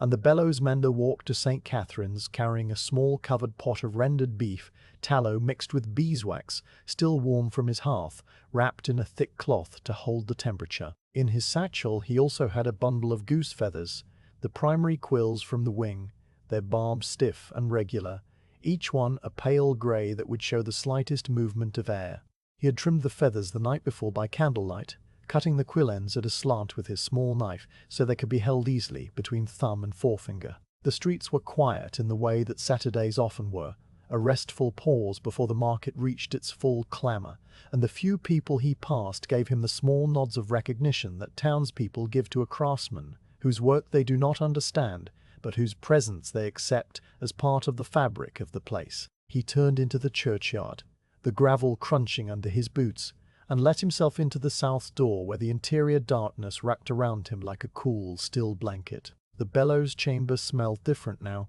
the sharp, clean scent of fresh leather having settled overnight into a more muted, integrated smell that blended with the old wood and the faint beeswax from the stitched seams. The new panels on the bellows had dried to their final color overnight, a deep reddish chestnut that exactly matched the older sections, and the surface was smooth and taut, the tack heads glittering in their neat rows. He touched the top panel with his palm, feeling the leather's temperature, which was the same as the room, and the slight give of the hide over the oak beneath, a cushion that would become firmer as it aged, but for now was perfect. His first act was to prepare the iron wind trunk connection, the heavy pipe that would carry air from the bellows up into the organ's pallet box. The trunk was a square-section iron tube that emerged from the stone floor at the hinge end of the bellows, its mouth sealed until now, with a wooden plug wrapped in old felt. He removed the plug, inspected the felt for damage, and set it aside, then wiped the iron rim of the trunk with a cloth moistened in tallow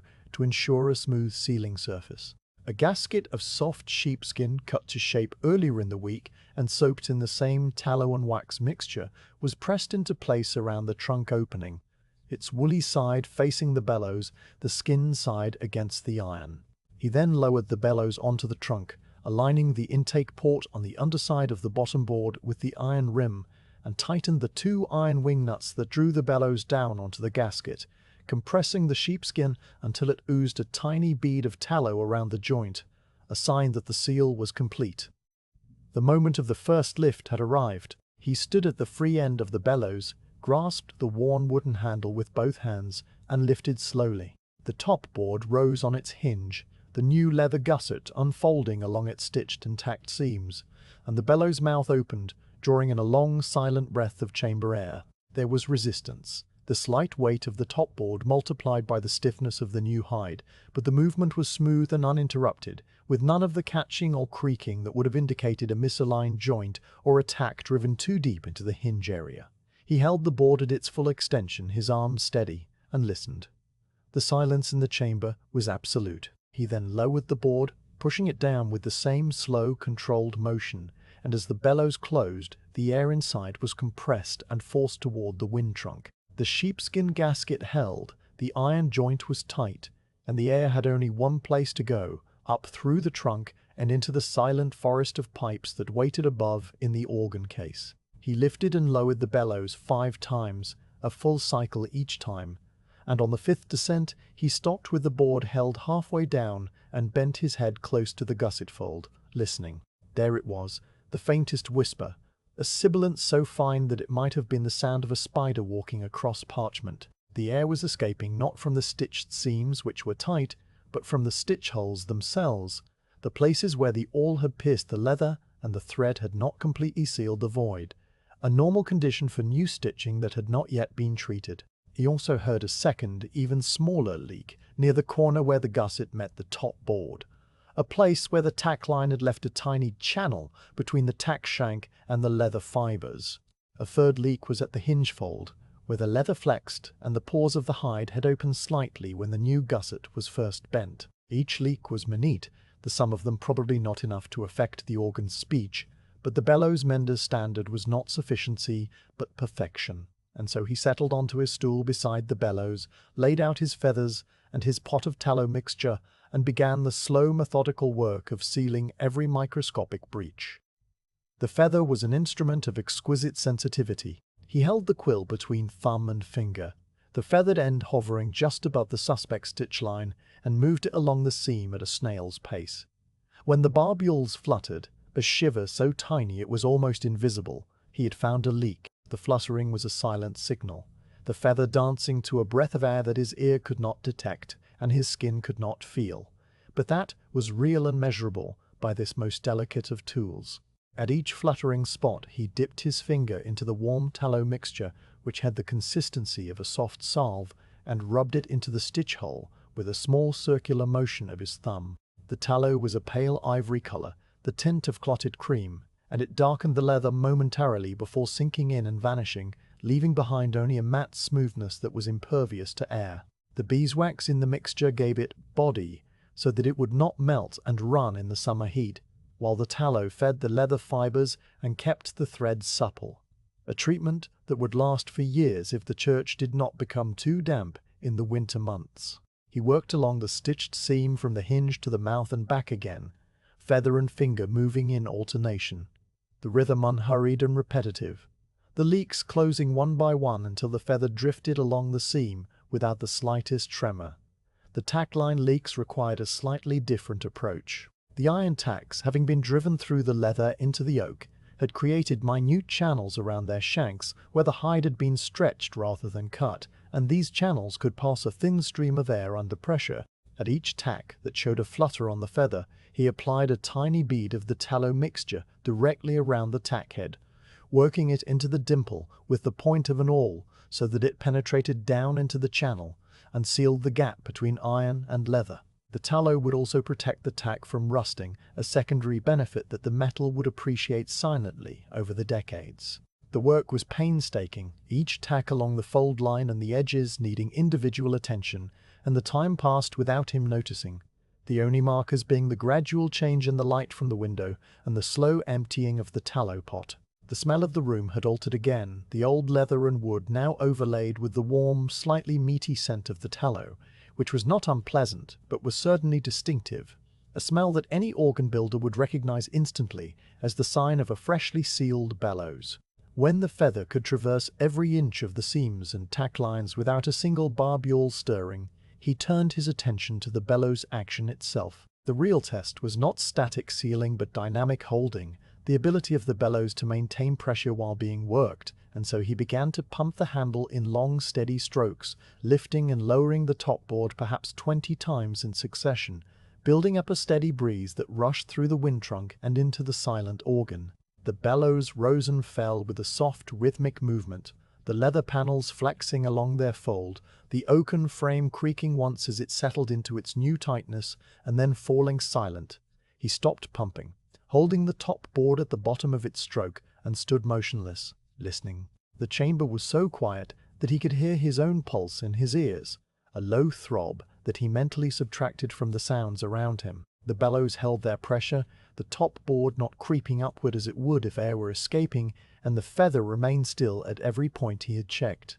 The repair was airtight. He pumped the bellows again, 20 more cycles, and then released the handle and let the top board rise on its own, drawn by the slight negative pressure from the cooling air in the trunk. The board ascended with a smooth, silent glide, the hinge pins turning in their sockets, with the soft exhalation of tallow on iron, and came to rest at its full extension, the bellows mouth gaping open and full of still air. He repeated the test a third time, and a fourth, each with the same result, the great bellows now as tight as a sealed drum and as quiet as a sleeping animal. The satisfaction he felt was not a sharp emotion, but a deep, slow warmth that spread from his chest to his hands, the same feeling he'd experienced each time a set of bellows he had repaired passed its first holding test. A feeling that never grew old because each bellows was different and each test was a quiet conversation between the mender and the machine. He set down the feather, sealed the tallow pot with a wooden lid,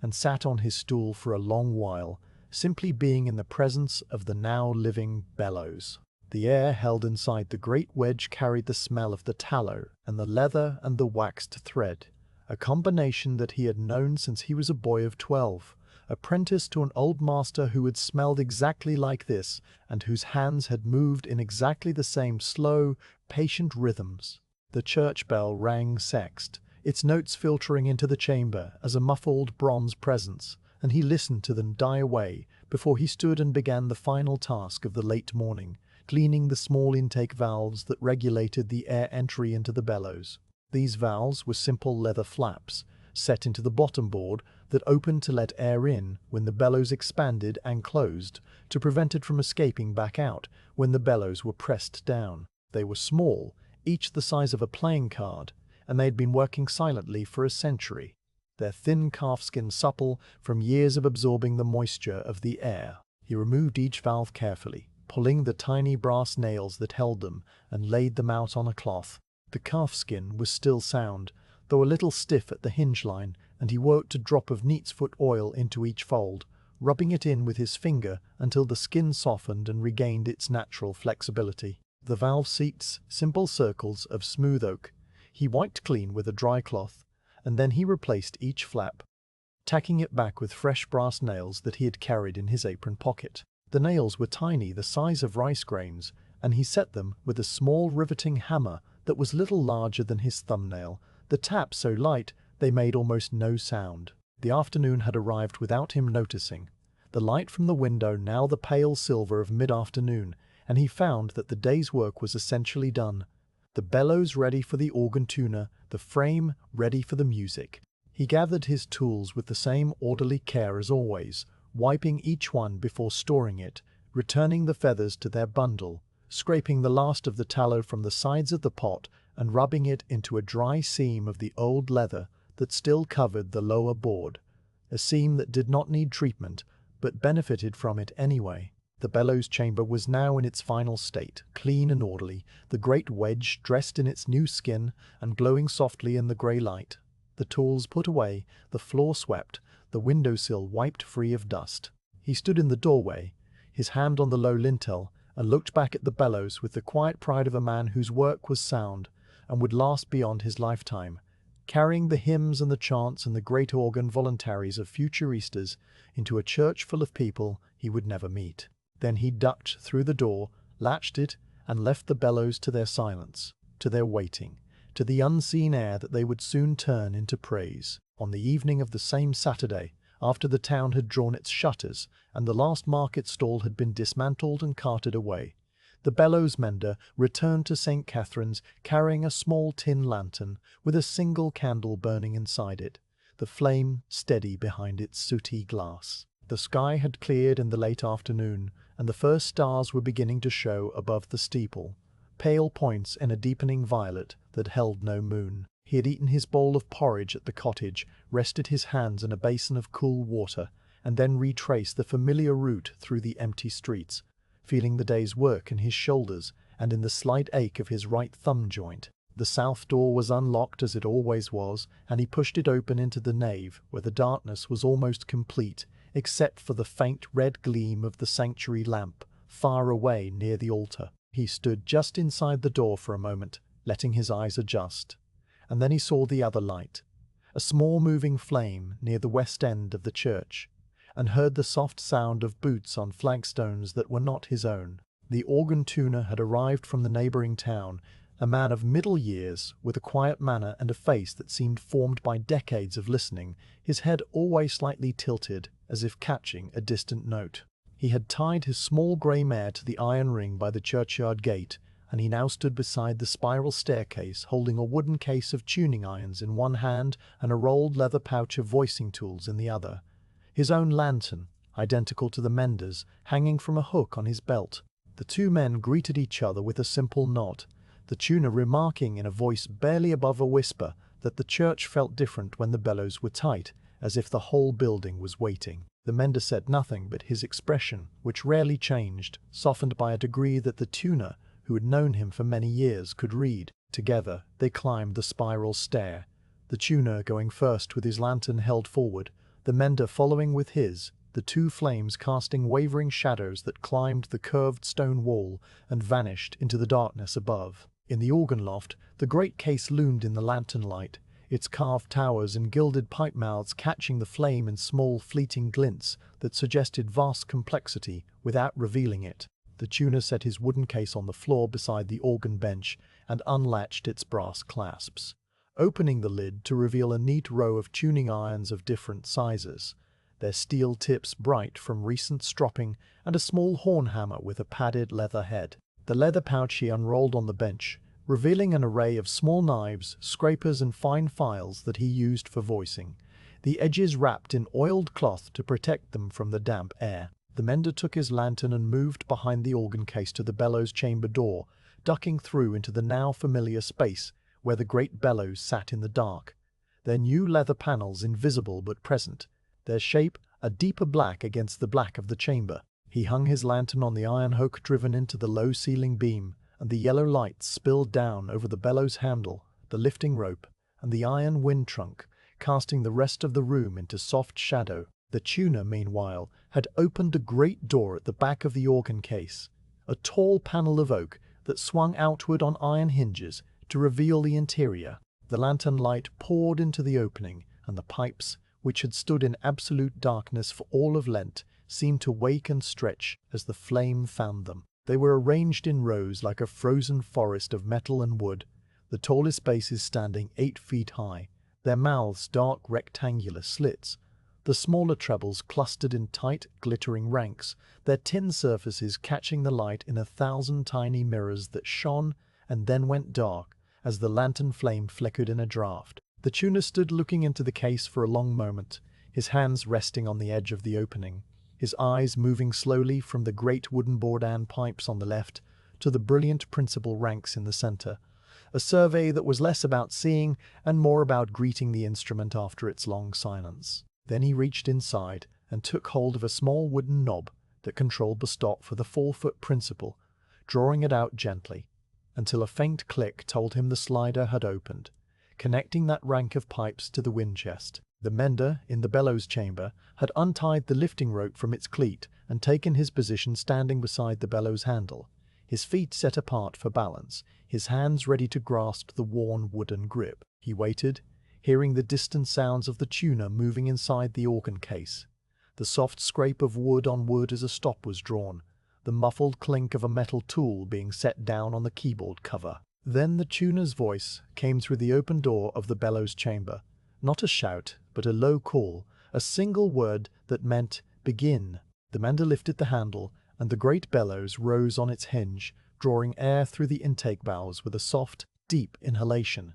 And then he pressed it down in a long, steady stroke, sending a column of air rushing up through the wind trunk and into the chest below the pipes. The first note sounded in the nave, a single clear tone from the 4-foot principal middle C, steady and pure, held for perhaps half a minute, while the tuner listened with his head tilted and his eyes half closed. The note was not quite true, a slight waver in its pitch that the mender could not hear from the bellows chamber, but that the tuner detected instantly. The tuner took a small file from his pouch, leaned into the organ case, and began to work on the mouth of the pipe, a delicate filing of the upper lip that produced a high, insect-like buzzing, a sound so fine it was almost a vibration rather than a noise. He filed a few strokes, then straightened and pressed the key again, listening. The pitch had shifted by a minuscule amount, the waver reduced, and he filed again, even more lightly, until the note rang out with a perfect, unwavering steadiness that seemed to hang in the stone vaulting like a single thread of silver. The mender, in his chamber, pumped the bellows in a slow, regular rhythm, watching the top board rise and fall, the leather gusset opening and closing along its fold without a sound. He felt the changes in back pressure through the handle, the subtle variations in resistance that told him what the tuner was doing. When the tuner played a large bass pipe, the wind demand increased suddenly, the air rushing out in a hungry gulp that made the bellows top board drop faster under his hands and caused the leather panels to quiver slightly along their edges, a shiver that he could see in the lantern light as a momentary blur. He adjusted his stroke instinctively, pressing down a little more firmly to maintain the steady pressure, and the bellows responded as smoothly as a lung, the new leather holding the wind without a whisper of leakage. The bass note rolled through the church like slow thunder, so low that it was felt as much as heard, a deep vibration that travelled up through the stonework and into the floor of the bellows chamber, making the lantern flame dance slightly on its wick. The tuner moved from pipe to pipe, working through the principal rank one note at a time, his fingers pressing the keys with the light touch of a man who had done this 10,000 times, his ears attuned to the beat frequencies that revealed the tiniest discrepancies in tuning. Each pipe that needed adjustment received either a few strokes of the file if it was too flat,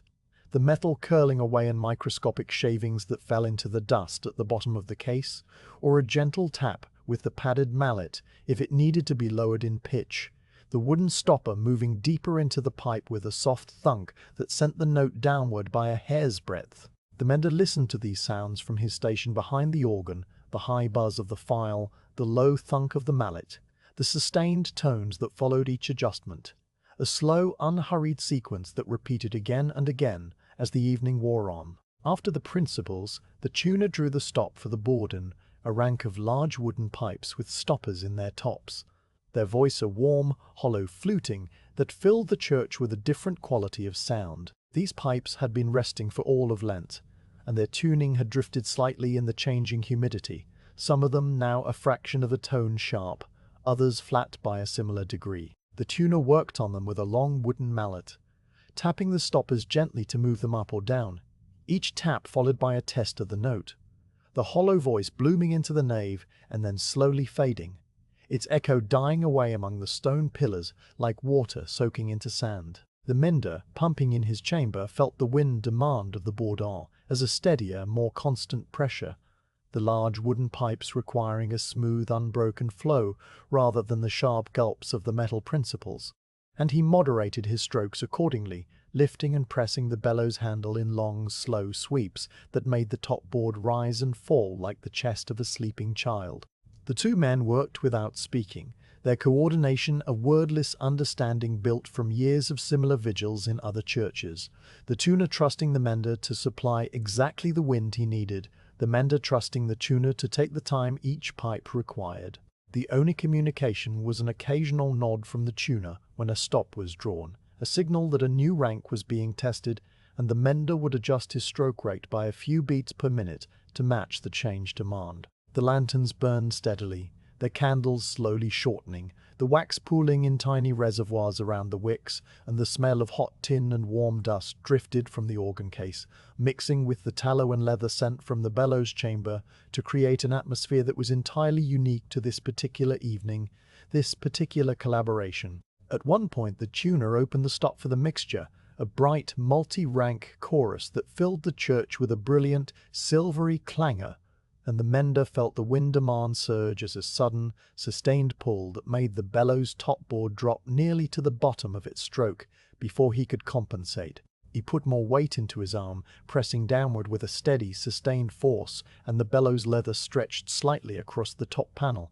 a tautness that he could see in the way the lantern light slid across its surface without a ripple. The mixture pipes sang out in a cascade of overtones, each note consisting of several small pipes speaking together, and the tuner listened with his head cocked, moving along the keyboard chromatically, checking the balance of the chorus. A few small pipes were slightly out, and he corrected them with the smallest file in his pouch, a needle-like tool that removed only the faintest trace of metal, the sound of its filing so high it was almost beyond hearing. When the mixture was balanced and true, he closed the stop and the church fell sudden silent again,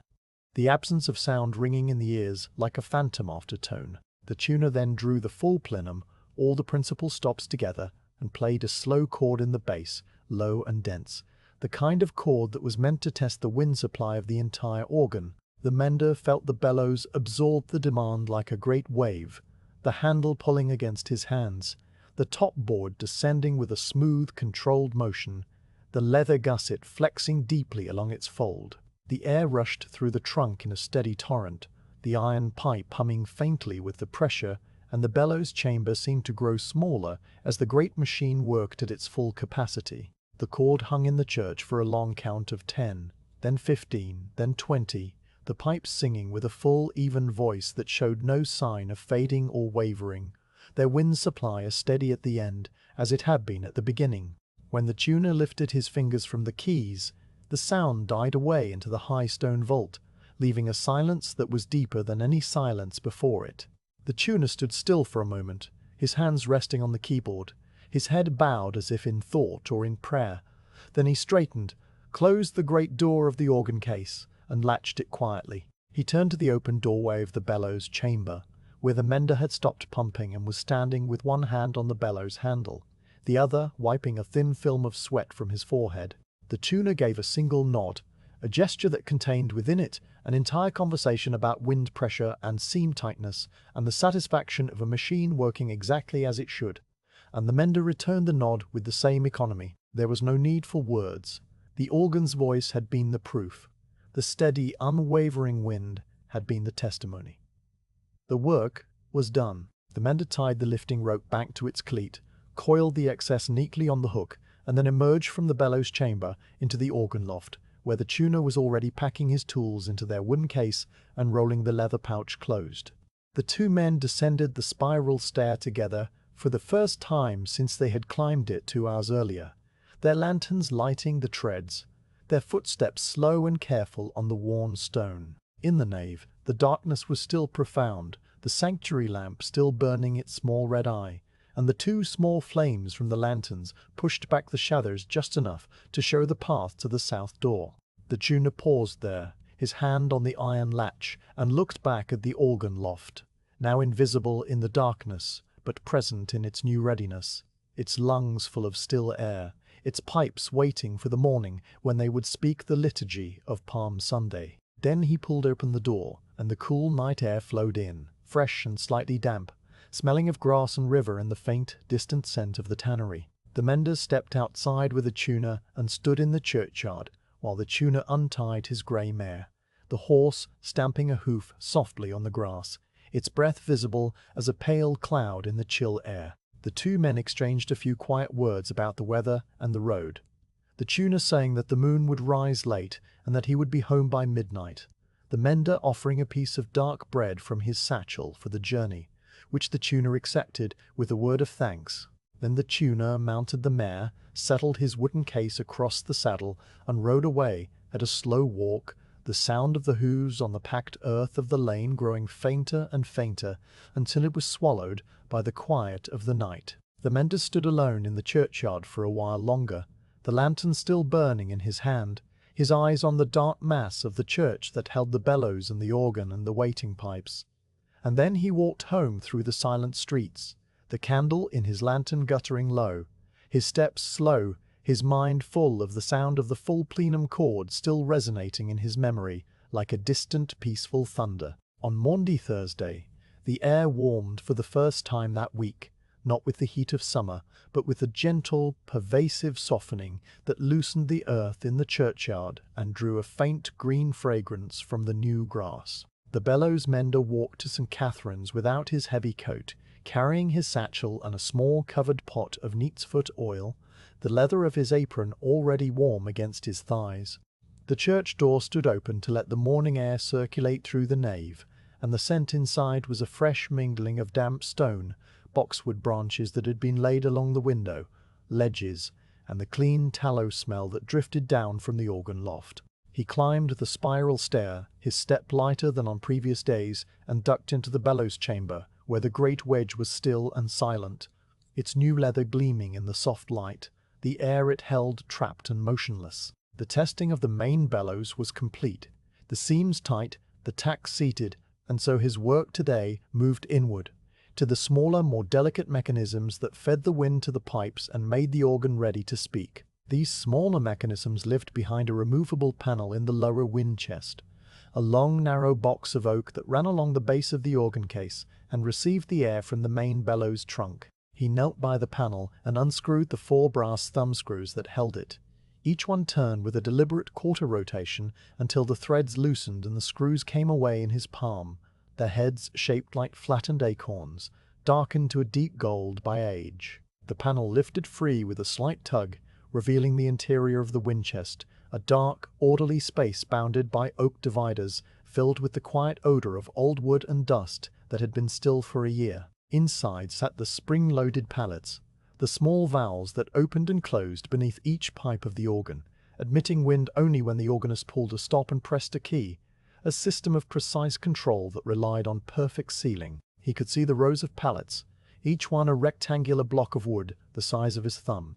faced with soft felt on top, and smooth leather on the bottom where it seated against the windchest opening. The springs that held them closed were fine brass coils, their metal a deep bronze color, each one pressing upward with a gentle, constant force. He began by removing the pallets one by one, lifting them out with the tips of his fingers and laying them in a neat row on a clean linen cloth spread across the floorboards. Each pallet was marked with a small Roman numeral scratched into its side, corresponding to the pipe it served, a system devised a century ago by the organ's builder and still perfectly legible. He took out the largest pallets first, those that fed the deep bass pipes of the Bourdon rank, their felt surfaces slightly compacted but not worn through, their leather gaskets still supple. He then removed the pallets for the middle ranks, the 4-foot principals and the 2-foot fifths, and finally the tiny pallets that served the high mixture pipes, these no larger than a child's fingernail and remarkably light.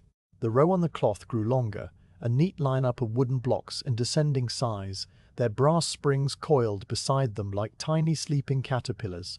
With the pallets removed, he could see the seating surfaces inside the windchest, the shallow oblong openings that each pallet covered. He took a scrap of fine-woven linen, barely moistened with water from his bucket, and wiped each seat carefully, removing the thin layer of dust that had sifted in through the organ's intake during a year of breathing. The linen came away with a faint grey smudge on its surface, and he turned it frequently to present a clean face, wiping until the oak of each seat was smooth and pale, free of any grit that might prevent a perfect seal. The wiping motion was slow and circular, his hand moving within the dark interior of the chest, by touch as much as sight, the only sound being the soft hiss of the cloth against the wood, repeated for each of the 42 pallet seats. Some of the seats had small ridges of old beeswax that had been applied years ago to compensate for uneven planing, and these he left in place, knowing that they had been put there by a careful hand and still served their function.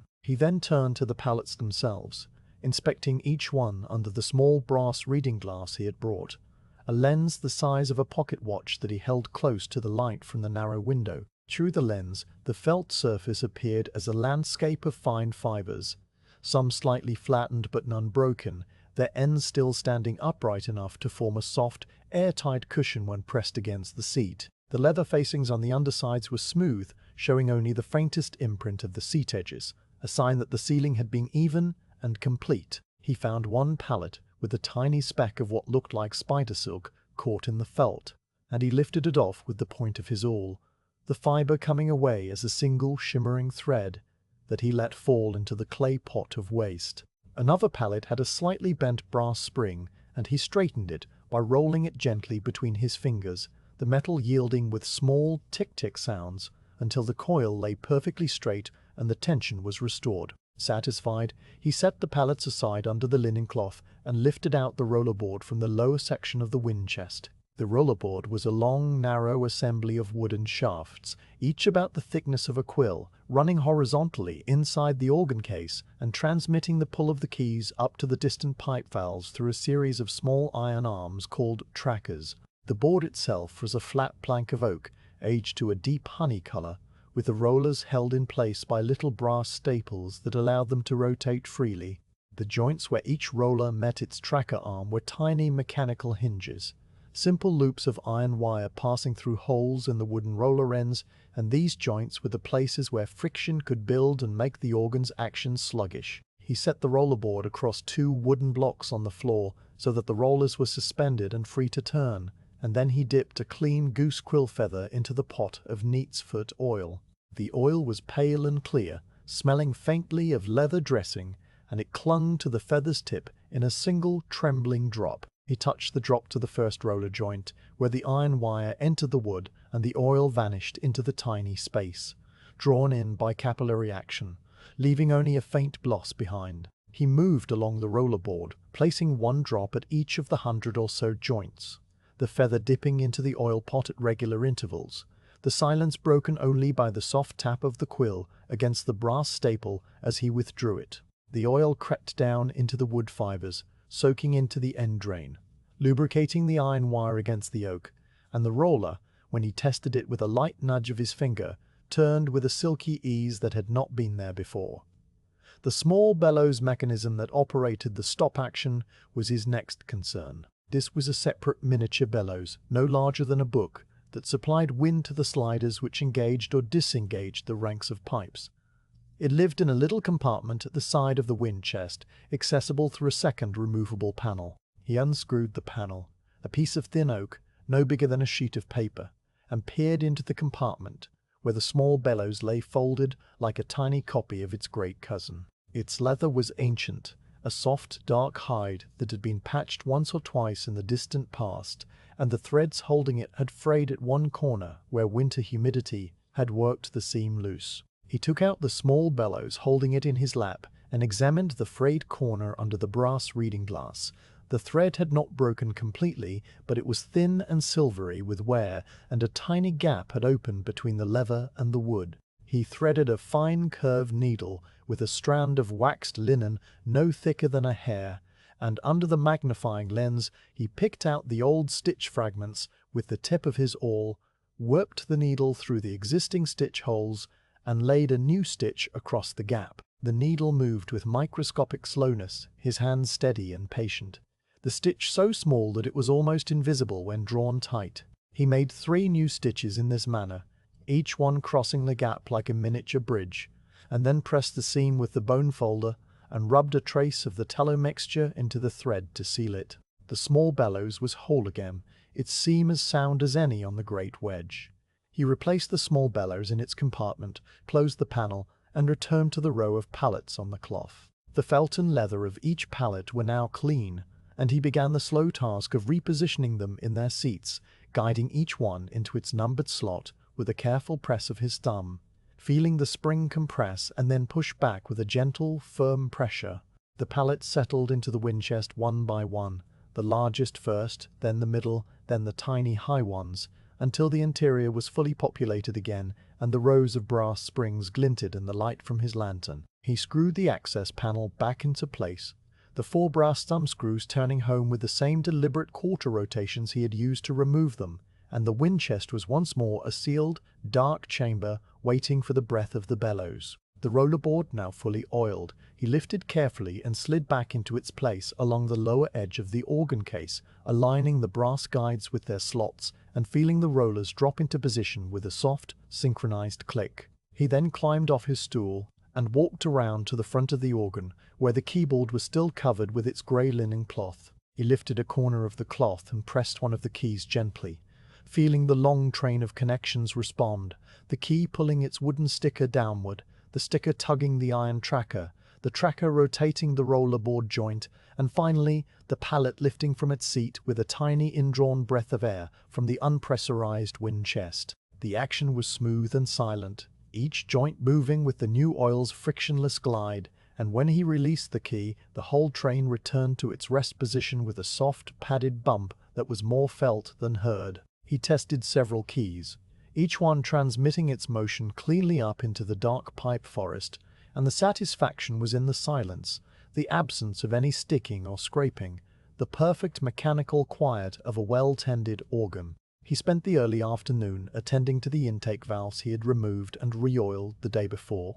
checking them under the reading glass once more and running a drying cloth over the wind trunk gasket to remove the thin film of tallow that had squeezed out when the wing nuts were tightened. The brass screws that held the various access panels were each wiped with an oily rag until they shone dimly, and the iron hinge pins of the great bellows were given a final coat of tallow on their exposed ends. Every metal surface in the chamber received this attention, the brass, the iron, the tiny steel springs, all cleaned and protected against the damp months to come. The afternoon light shifted from silver to a soft gold, the low sun breaking through the overcast for a few minutes and sending a shaft of warm radiance through the narrow window, illuminating the bellows in a wash of honey color that made the new leather glow. The dust motes danced in golden spirals, and the chamber filled momentarily with a cathedral-like beauty that the mender observed without particular reverence, simply noting that the light was pleasant and that it would soon fade. When the shaft of sunlight disappeared behind a returning cloud,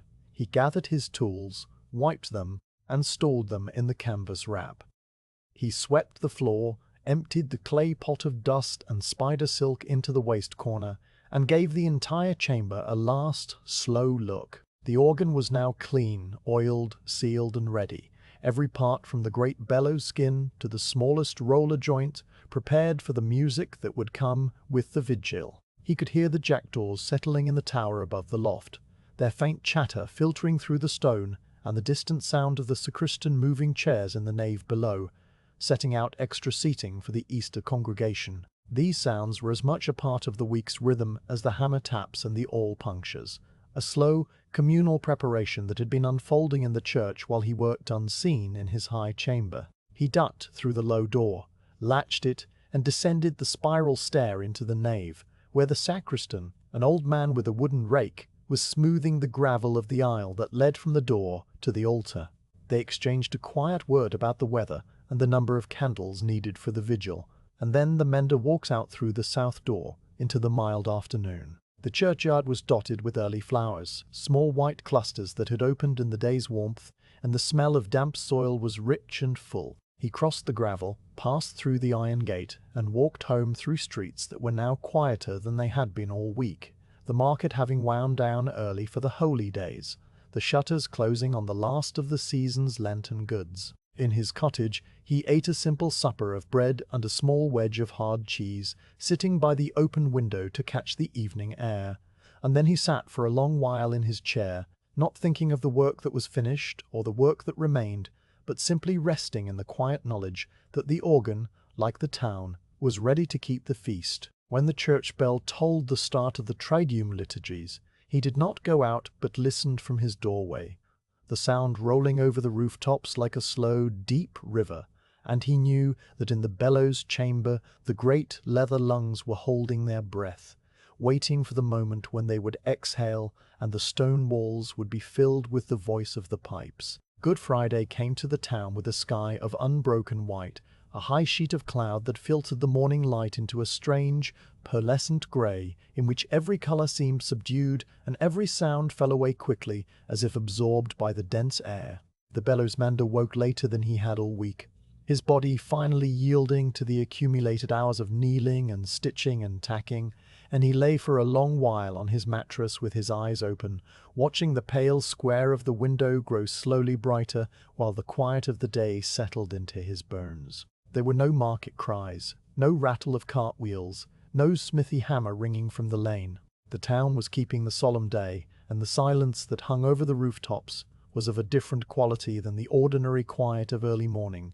a deliberate communal stillness that seemed to press gently downward like an unseen hand. He rose at last, put on his plain woolen clothes, and ate a small piece of bread without tasting it, standing by the cold hearth, his mind empty of plans. He did not take his satchel, leaving it on its hook by the door, for there would be no work today, no tools to carry, no leather to cut, or stitch, or seal. The bellows were finished and waiting, the organ was ready, and the tradition of the day required that both rest in silence, a silence he intended to keep with the same care he had given to every seam. He walked to St. Catherine's through streets that felt wider and emptier than they ever had, the cobbles dry and pale under the clouded sky, the shutters of the shops all latched, the fountain in the square still and untroubled. A single dog lay in a doorway with its head on its paws, its eyes following him without curiosity, and a group of children passed him in their best clothes, walking quietly beside their parents toward the church, their footsteps muffled and their voices hushed. The bell in the tower was silent, its rope tied high out of reach, and as he pushed open the iron gate of the churchyard, he noticed that even the blackbirds in the yew tree were subdued,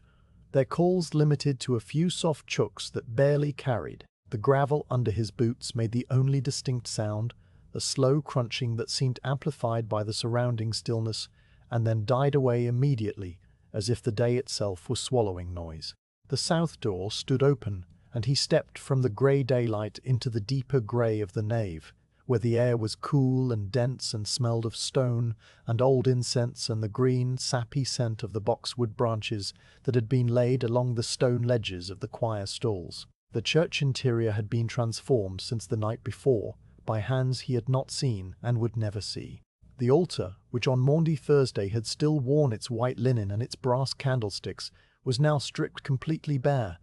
the great slab of stone exposed and empty, its surface dark and cold. The statues in their niches had been veiled in purple cloth,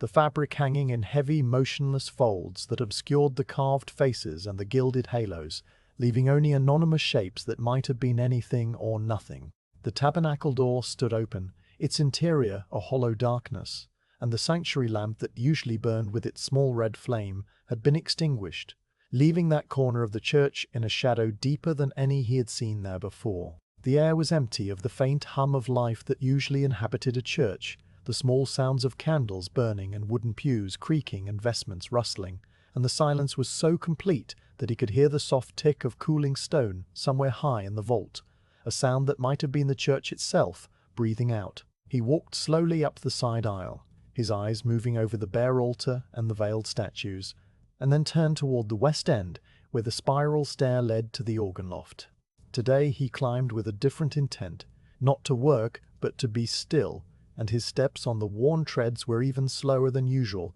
his hand trailing along the cold stone wall. At the top he emerged into the organ loft and paused, looking at the great dark case of the organ, its pipes gleaming faintly in the dim light, its keyboard still covered with the grey linen cloth. The bellows chamber door beside the case was closed, as he had left it on Thursday evening, and he did not open it, though he could feel the presence of the great wedge behind the wood, full of the air it had held since Saturday, still airtight, still ready. He walked past the organ case to the bench, lifted the corner of the linen cover enough to slide onto the worn wooden seat, and then settled himself with his back against the carved oak of the case, his hands resting loosely in his lap. The linen cover fell back over the keyboard, and he sat in the semi-darkness of the loft, his eyes on the distant, rude screen that rose between the nave and the chancel, its dark wood carved with vines and leaves that he could barely make out in the low light. Below him, at the far end of the nave, a few women were moving softly, their shapes small and dark against the grey stone. They were arranging branches of boxwood and early honesty blossoms along the window ledges,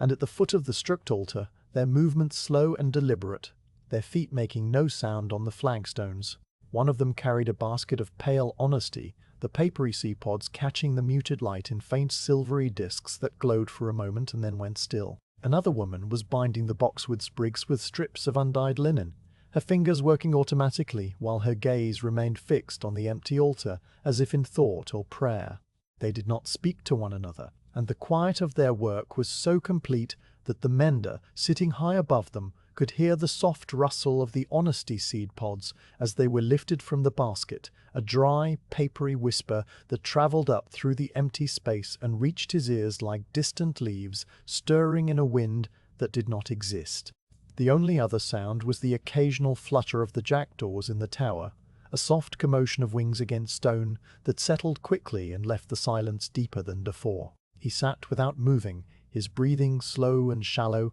his body finding the shape of the bench as if he had been sitting there for hours instead of minutes. The ache in his thumb joints, a familiar companion from the days of stitching and tacking, presented itself as a dull warmth that pulsed gently and then faded, only to return a few breaths later with the same soft persistence. He did not try to ignore it or to focus on it, letting the sensation be part of the quiet, along with the grey light and the veiled statues and the silent women moving far below. His thoughts, which all week had been full of measurements and lever grain and thread tension, now had no object, and they drifted without direction, rising and falling like the candle smoke that no longer rose from the sanctuary. He thought of nothing in particular, a fragment of a melody he had heard the organ tuner play, the pattern of the tack heads on the top panel, the way the honesty seed pods gleamed in the basket, images that passed through his mind without leaving a trace, like clouds crossing a pale sky. Outside the church, the town was keeping its own silence, a different stillness from the one inside the stone walls, but connected to it by the shared observance of the day. The baker had not fired his oven that morning, and the usual column of smoke that rose from his chimney was absent, leaving the roofline bare against the white sky. The smithy's hammer, which on ordinary days rang out in a steady rhythm from dawn until dusk, was silent. The forge cold and dark, the tools hanging in their neat rows on the wall with no hand to lift them. The workshops along the river lane were shuttered, the tanners and the weavers and the coopers all at home or in the church, and the only movement in the streets was the slow walking of families making their way to the Good Friday liturgy, their dark clothes blending with the grey stones until they seemed part of the town itself. A woman swept her doorstep with a broom of birch twigs, the sound of the bristles against the stone, carrying faintly through the open church door and reaching the mender's ears as a soft, rhythmic swish-swish that went on for a dozen strokes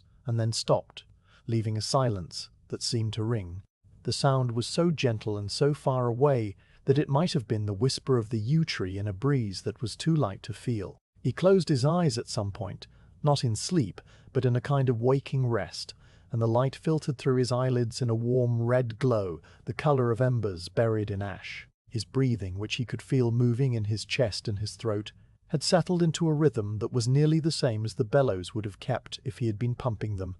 A slow, steady cycle of rise and fall that took perhaps 6 heartbeats for the inhalation and 8 for the exhalation. A cadence that was not deliberate, but that his body had learned over the days of working beside the great wedge. He followed his breath without meaning to, feeling the cool air enter his nostrils and the warm air leave, and the sensation was so peaceful that he did not stir even when the jackdaws in the tower broke into a brief, chattering argument that subsided almost as soon as it began. The rood screen, the altar, the veiled statues, the women with their boxwood branches, all continued to exist in the world outside his closed eyes, but they required no attention, and he gave them none. Time passed in the way it passes when there is nothing to mark it, a smooth, unsegmented flow that carried the morning into the afternoon without any boundary he could detect. When he opened his eyes again, the light in the church had shifted, the grey brightening slightly as the invisible sun climbed behind the clouds and then dimming again as it began its descent.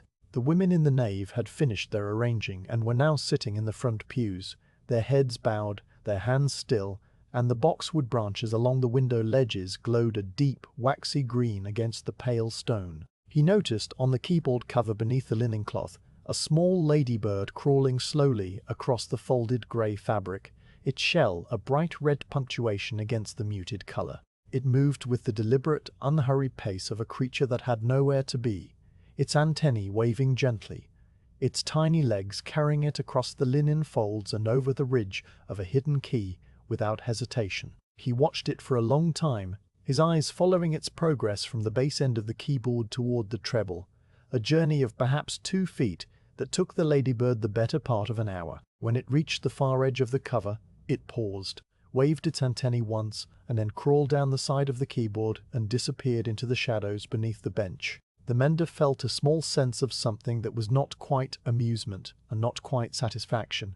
just a quiet acknowledgement that the creature had completed its journey and he had witnessed it. The afternoon deepened, the light from the tall windows turning from pearl to a soft, dusky blue-grey that made the veiled statues seem even darker and the bare altar even colder. The church had filled with more people while he had been watching the ladybird, the pews now holding a scattering of dark figures who sat in absolute stillness, their heads uncovered, their hands folded. The Good Friday liturgy would begin soon, the chanting of the Passion and the veneration of the cross, and the long, slow rite that commemorated the day's wait. But for now, there was only the waiting, the gathered silence of the congregation blending with the stone silence of the church, until the two were indistinguishable. He could feel the stillness pressing gently against his ears, a soft pressure that was the absence of sound rather than sound itself, and he leaned his head back against the organ case, the carved oak cool and solid against his scalp, and let the quiet hold him. At some point in the late afternoon, a shaft of light broke through the clouds and fell through the western window, a slanted beam of pale gold that travelled slowly across the nave floor and climbed the pillars before reaching the organ loft. It touched the grey linen cover of the keyboard, warming its colour to a soft ivory, and then crept up the front of the organ case, illuminating the painted decorations on the pipe mouths in fleeting gleams of faded vermilion and tarnished gold. The mender watched the light move without lifting his head, his eyes following its progress as it reached the bellows chamber door and then passed on, climbing the wall and disappearing into the shadows near the ceiling. The shaft vanished as suddenly as it had come, the clouds closing over the sun again, and the church returned to its even grey twilight.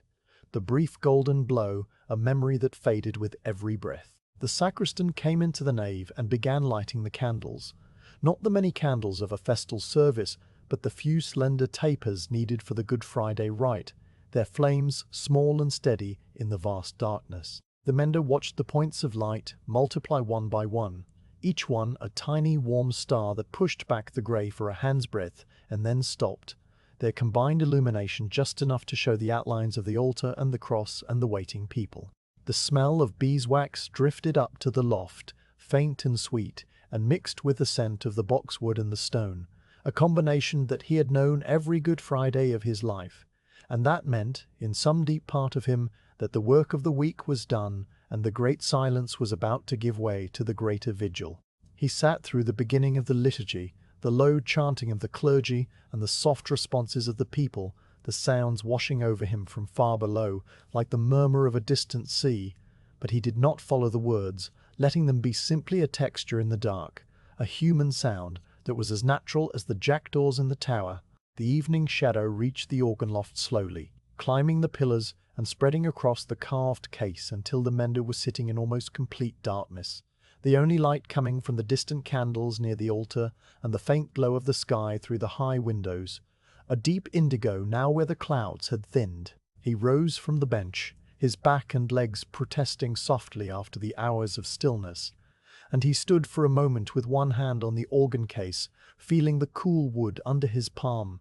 feeling behind it the great bellows full of still air, waiting. He did not open the chamber door, leaving the bellows in their darkness, their leather skin holding its shape, their tacks and stitches and tallow seals all invisible but present, a completed work that needed nothing more from him. He stretched once, a slow, careful reaching of his arms above his head that made his shoulders pop, and then he walked to the spiral stair and descended into the nave, his footsteps silent on the worn stone treads. The church was full now, the pews crowded with dark shapes standing for the veneration, and he slipped out through the south door without pausing, stepping from the candlelit darkness into the cool blue evening of the churchyard. The air was fresh and damp, carrying the smell of turned earth and early blossoms, and the sky was a deep violet where the first stars were beginning to show. He walked home through streets that were still quiet, the Good Friday silence holding even as the liturgy inside the church moved toward its close,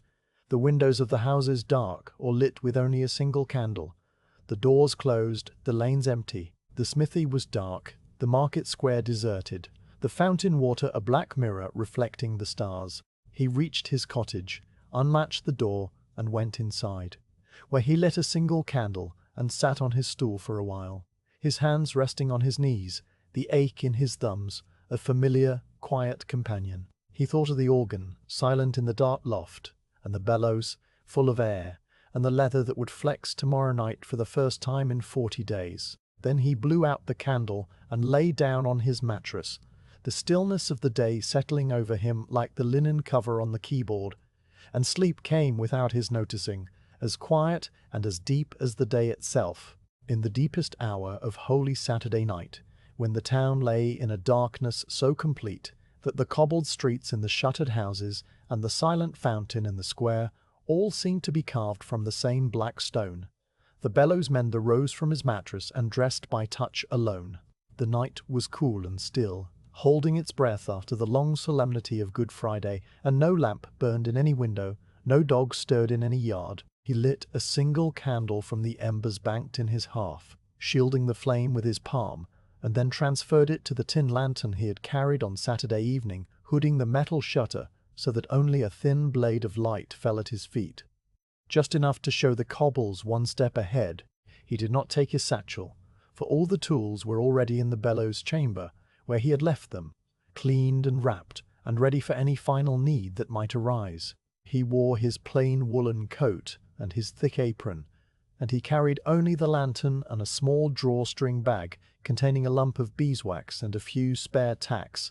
items he did not expect to use, but brought out of a habit so old it had become instinct. The cottage door closed behind him with a soft click, and he set off through the black streets towards St. Catherine's, his footsteps the only sound in a town that seemed to be holding its breath along with him. The churchyard, when he reached it, was a pool of deeper darkness against the dark sky. The yew tree, a massive, silent shape that blotted out the stars. The south door was closed, and he pushed it open with the flat of his hand. The iron latch cold and smooth, the heavy oak swinging inward without a creak because the hinges had been oiled by the sacristan earlier in the week. Inside the nave the darkness was almost tangible, a cool, dense presence that the thin blade of his lantern could barely pierce, and he paused just inside the door to let his senses adjust. The air smelled of bare stone and beeswax from the extinguished candles of Good Friday, and under those smells lay the green sappy scent of the boxwood branches that still adorned the window ledges, now beginning to wilt slightly at their cut ends. The sanctuary lamp was still dark, the altar still bare, the statues still veiled in their purple cloth, and the silence was so profound that he could hear the faint settling of the roof timbers high above, a soft creak that came at long intervals and might have been the building, breathing in its sleep. He did not linger in the nave, turning instead toward the spiral stair and climbing with the same careful, measured tread he had used all week. His lantern held forward so that the light slid along the curved stone wall in a slow, yellow ribbon. At the top of the stair, he emerged into the organ loft, where the great case rose before him like a cliff of carved shadow, its pipes invisible in the darkness, its keyboard still shrouded under the grey linen cloth. He walked around to the back of the case and unlatched the low door of the bellows chamber, ducking through into the familiar space that had been his workshop for the past 7 days. He hooked the lantern onto the iron bracket in the ceiling beam and opened the shutter fully, letting the yellow light flood the small room and fall across the great bellows. The leather panels glowed a deep, warm chestnut, the tack heads glittered in their rows, and the heavy wedge lay still and silent, holding its shape, full of the air he had sealed inside it on Saturday. The chamber smelled of tallow and waxed thread and dry old oak, the same smell it had held since the testing was complete, a smell that meant the work was sound and the waiting was nearly over. He stood for a moment with his hands resting on the top panel of the bellows, feeling the smooth hide under his palms, the slight give of the leather over the oaken board, the cool, steady temperature that meant no air had escaped and no moisture had crept in.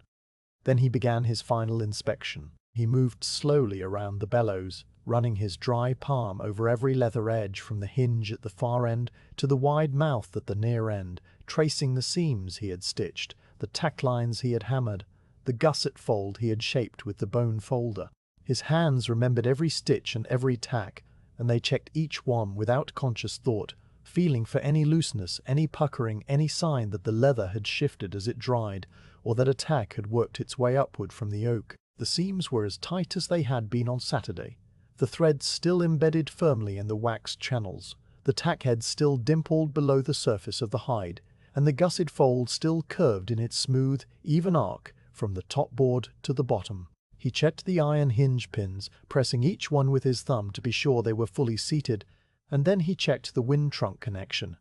The sheepskin gasket still compressed firmly between the bellows intake and the iron mouth, the thin bead of tallow around the joint still moist to the touch. He checked the small intake valves on the underside of the bottom board, their thin calfskin flaps moving freely when he nudged them with his fingertip, their tiny brass nails still snug. He checked a lifting rope where it passed through the iron pulley in the ceiling, the hemp strands showing the slight fraying he had noticed on Monday, and he made a mental note to replace it after Easter, a task for another quiet morning. When every edge and seam and joint had been examined, he knelt beside the bellows and pressed his ear against the leather of the top panel, holding his breath so that he could hear any whisper of escaping air. The chamber was so silent that he could hear the lantern flame burning with a soft, steady hiss, and beyond that, nothing at all, the bellows holding their air as completely as a sealed jar. He straightened, satisfied, and turned to the small shelf by the door where his tools were wrapped in their canvas roll. He unrolled the cloth and checked each tool, the awls and the needles and the bone folder and the tack hammer, wiping a speck of dust from the blade of the saddler's knife and recoiling the knotted measuring cord into its neat figure 8. All was in order, all was clean, and he rolled the cloth again and tied it with its leather thong, leaving it on the shelf where the next mender would find it, perhaps in 10 years, perhaps in 50. Then he reached into his coat and took out the small lump of beeswax and the spare tacks from the drawstring bag, setting them on the shelf beside the canvas roll, a small deposit of materials for future work that he would not need tonight. The final task was to open the wind trunk valve fully and prepare the bellows for the blower who would come before dawn. The iron valve was a simple sliding plate set into the side of the wind trunk, operated by a small wooden lever that moved in a greased slot. He grasped the lever and slid it from the closed position to the open, the iron plate moving with a smooth, heavy resistance that spoke of the dense air waiting behind it. And when the valve was fully open, he felt a slight, silent shift in the pressure of the room, as if the organ had exhaled once and then settled. He then untied the lifting rope from its cleat, let it hang straight down from the iron pulley, and tied its end securely to the worn wooden handle of the bellows, so that when the blower arrived, he would need only to grasp the rope and begin to pump. The rope hung in a gentle catenary curve in the lantern light, its fibers pale against the dark wood of the ceiling, and he ran his hand along its length one time, to be sure there were no hidden knots or tangles. Then he closed the lantern shutter most of the way, leaving only enough light to see by, and ducked out of the bellows chamber, latching the door quietly behind him. He descended the spiral stair into the nave, where the darkness was now slightly less profound because the first hint of dawn was still an hour away, but the sky outside the high windows had begun its slow, imperceptible shift from black to a deep charcoal grey. He did not leave the church, choosing instead to walk to a back pew near the south door, far from the altar and the choir and the places where the clergy would soon move in the liturgy of the vigil. The pew was made of dark oak, worn smooth by generations of worshippers, and he sat down on the hard seat, setting the lantern on the floor beside his feet, its thin blade of light falling across the flagstones and showing the faint outlines of the carved bench ends. He folded his hands in his lap, rested his back against the pew, and settled into the silence, waiting. His body was tired in a way that was pleasant, the deep, clean fatigue of work completed, and his mind was quiet, emptied of tasks, holding only the awareness of the great dark church around him, and the great silent organ behind him, and the great silent organ behind him, and the great waiting bellows that were now fully prepared and ready to breathe for the first time in 40 days. The hour before dawn passed in a slow, dream-like drift, measured only by the gradual lightening of the high windows and the soft, infrequent sounds that began to stir in the church. The sacristan came in through the sacristy door, his footsteps a whisper on the stone, and began to light the candles, not the few tapers of Good Friday, but many candles, a profusion of small flames that multiplied in the darkness, like stars appearing after a storm. He moved from the altar to the side chapels, to the great paschal candle stand, lighting each wick with a long taper held in a steady hand, and the church slowly filled with a warm golden glow that pushed back the shadows and revealed the stripped altar and the veiled statues now waiting to be unveiled. The smell of beeswax and burning wick drifted through the nave, sweet and clean, and mixed with the scent of the cold stone and the fresh greenery that had been laid around the altar steps. The mender watched the candles multiply, his head resting against the back of the pew, his eyes half closed, the light playing on his face in a soft, flickering warmth. Shortly after the candles were lit, the people began to arrive, entering through the great west door that the sacristan had unlatched and pushed open. They came in silence, families and solitary figures, their dark coats and shawls merging with the shadows of the nave, their footsteps muffled on the flagstones, their breath visible as faint clouds in the cold air. They filled the pews one by one, a slow, steady accumulation of quiet presence, and the church that had been empty and silent for so many hours was gradually populated with the soft rustle of clothing and the low murmur of whispered greetings. The mender in his back pew was joined by an old woman in a black shawl and a young boy who sat with his hands folded and his eyes fixed on the distant altar, and neither acknowledged him beyond a small nod, the brief, wordless courtesy of people who shared the same vigil. The light from the candles reflected in their eyes, tiny points of gold that moved when they blinked, and the air grew warmer by a degree or two, heated by the gathered bodies and the many flames. Then, in the darkness beyond the west door, the new fire was kindled. The mender did not see the lighting, but he heard the soft crackle of the kindling catching and saw the orange glow spill through the open door and spread across the flagstones of the aisle, a warm, living light that seemed to breathe as it grew. The clergy gathered around the fire, their vestments pale in the darkness, and the sound of the prayers came to the mender as a low, rhythmic chanting that he did not try to follow, letting the words wash over him as sound rather than meaning,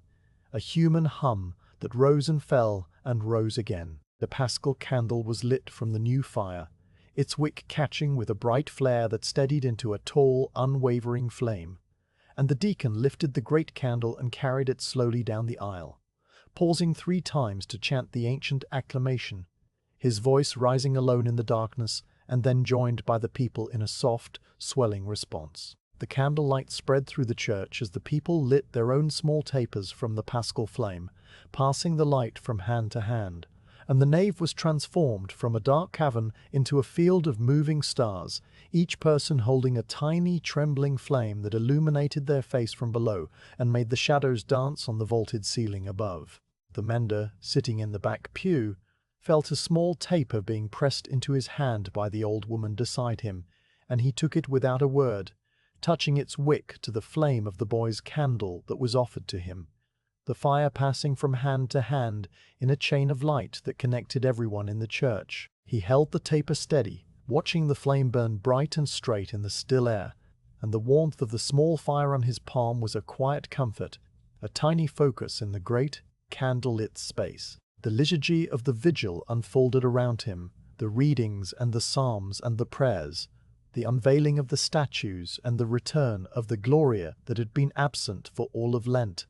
the bells that had been silent since Thursday now ringing out from the tower in a sudden, joyful cascade that poured through the open windows and out across the sleeping town. The organ, however, remained silent, waiting for its moment, and the mender, though he did not count the minutes, knew that the moment was drawing near. It came after the blessing of the water, when the choir stood and the organist climbed to the loft, a man the mender had not seen all week, but whose presence he sensed as a soft vibration through the stonework. The mender heard the faint sound of the linen cover being lifted from the keyboard, the rustle of the cloth folding back, and then the quiet, expectant silence that fell over the congregation. In the bellows chamber behind the organ case, the blower was taking his place, a young boy of perhaps 14 who had been chosen for the Easter vigil because his arms were strong and his rhythm was steady. The mender could picture him perfectly, the boy grasping the rope with both hands, his feet planted on the floorboards, his eyes fixed on the bellows topboard in the lantern light. And then the first stroke came, a long, smooth pull downward that lifted the great wedge open and filled it with the cold, candle-scented air of the church. The stroke ended, the rope went slack for an instant, and then the boy pushed upward, the top board descending, the air compressing, and the bellows exhaled its first full breath into the wind trunk. The organ spoke. The sound was a low bourdon C, the deepest pipe on the great organ, and it came out of the silence, not as a sudden blast, but as a slow, swelling presence, a sound that seemed to grow from the stone itself, from the floor and the walls and the vaulted ceiling, until it filled every corner of the church with a deep, warm vibration that could be felt in the chest as much as heard. The mender closed his eyes and let the note wash over him, feeling it through the wooden pew and the soles of his boots, feeling it in the air against his skin, a sound that had been absent for 40 days and 40 nights and that now returned as gently and as inevitably as the dawn. The bourdon note held for a long count, the boy in the bell,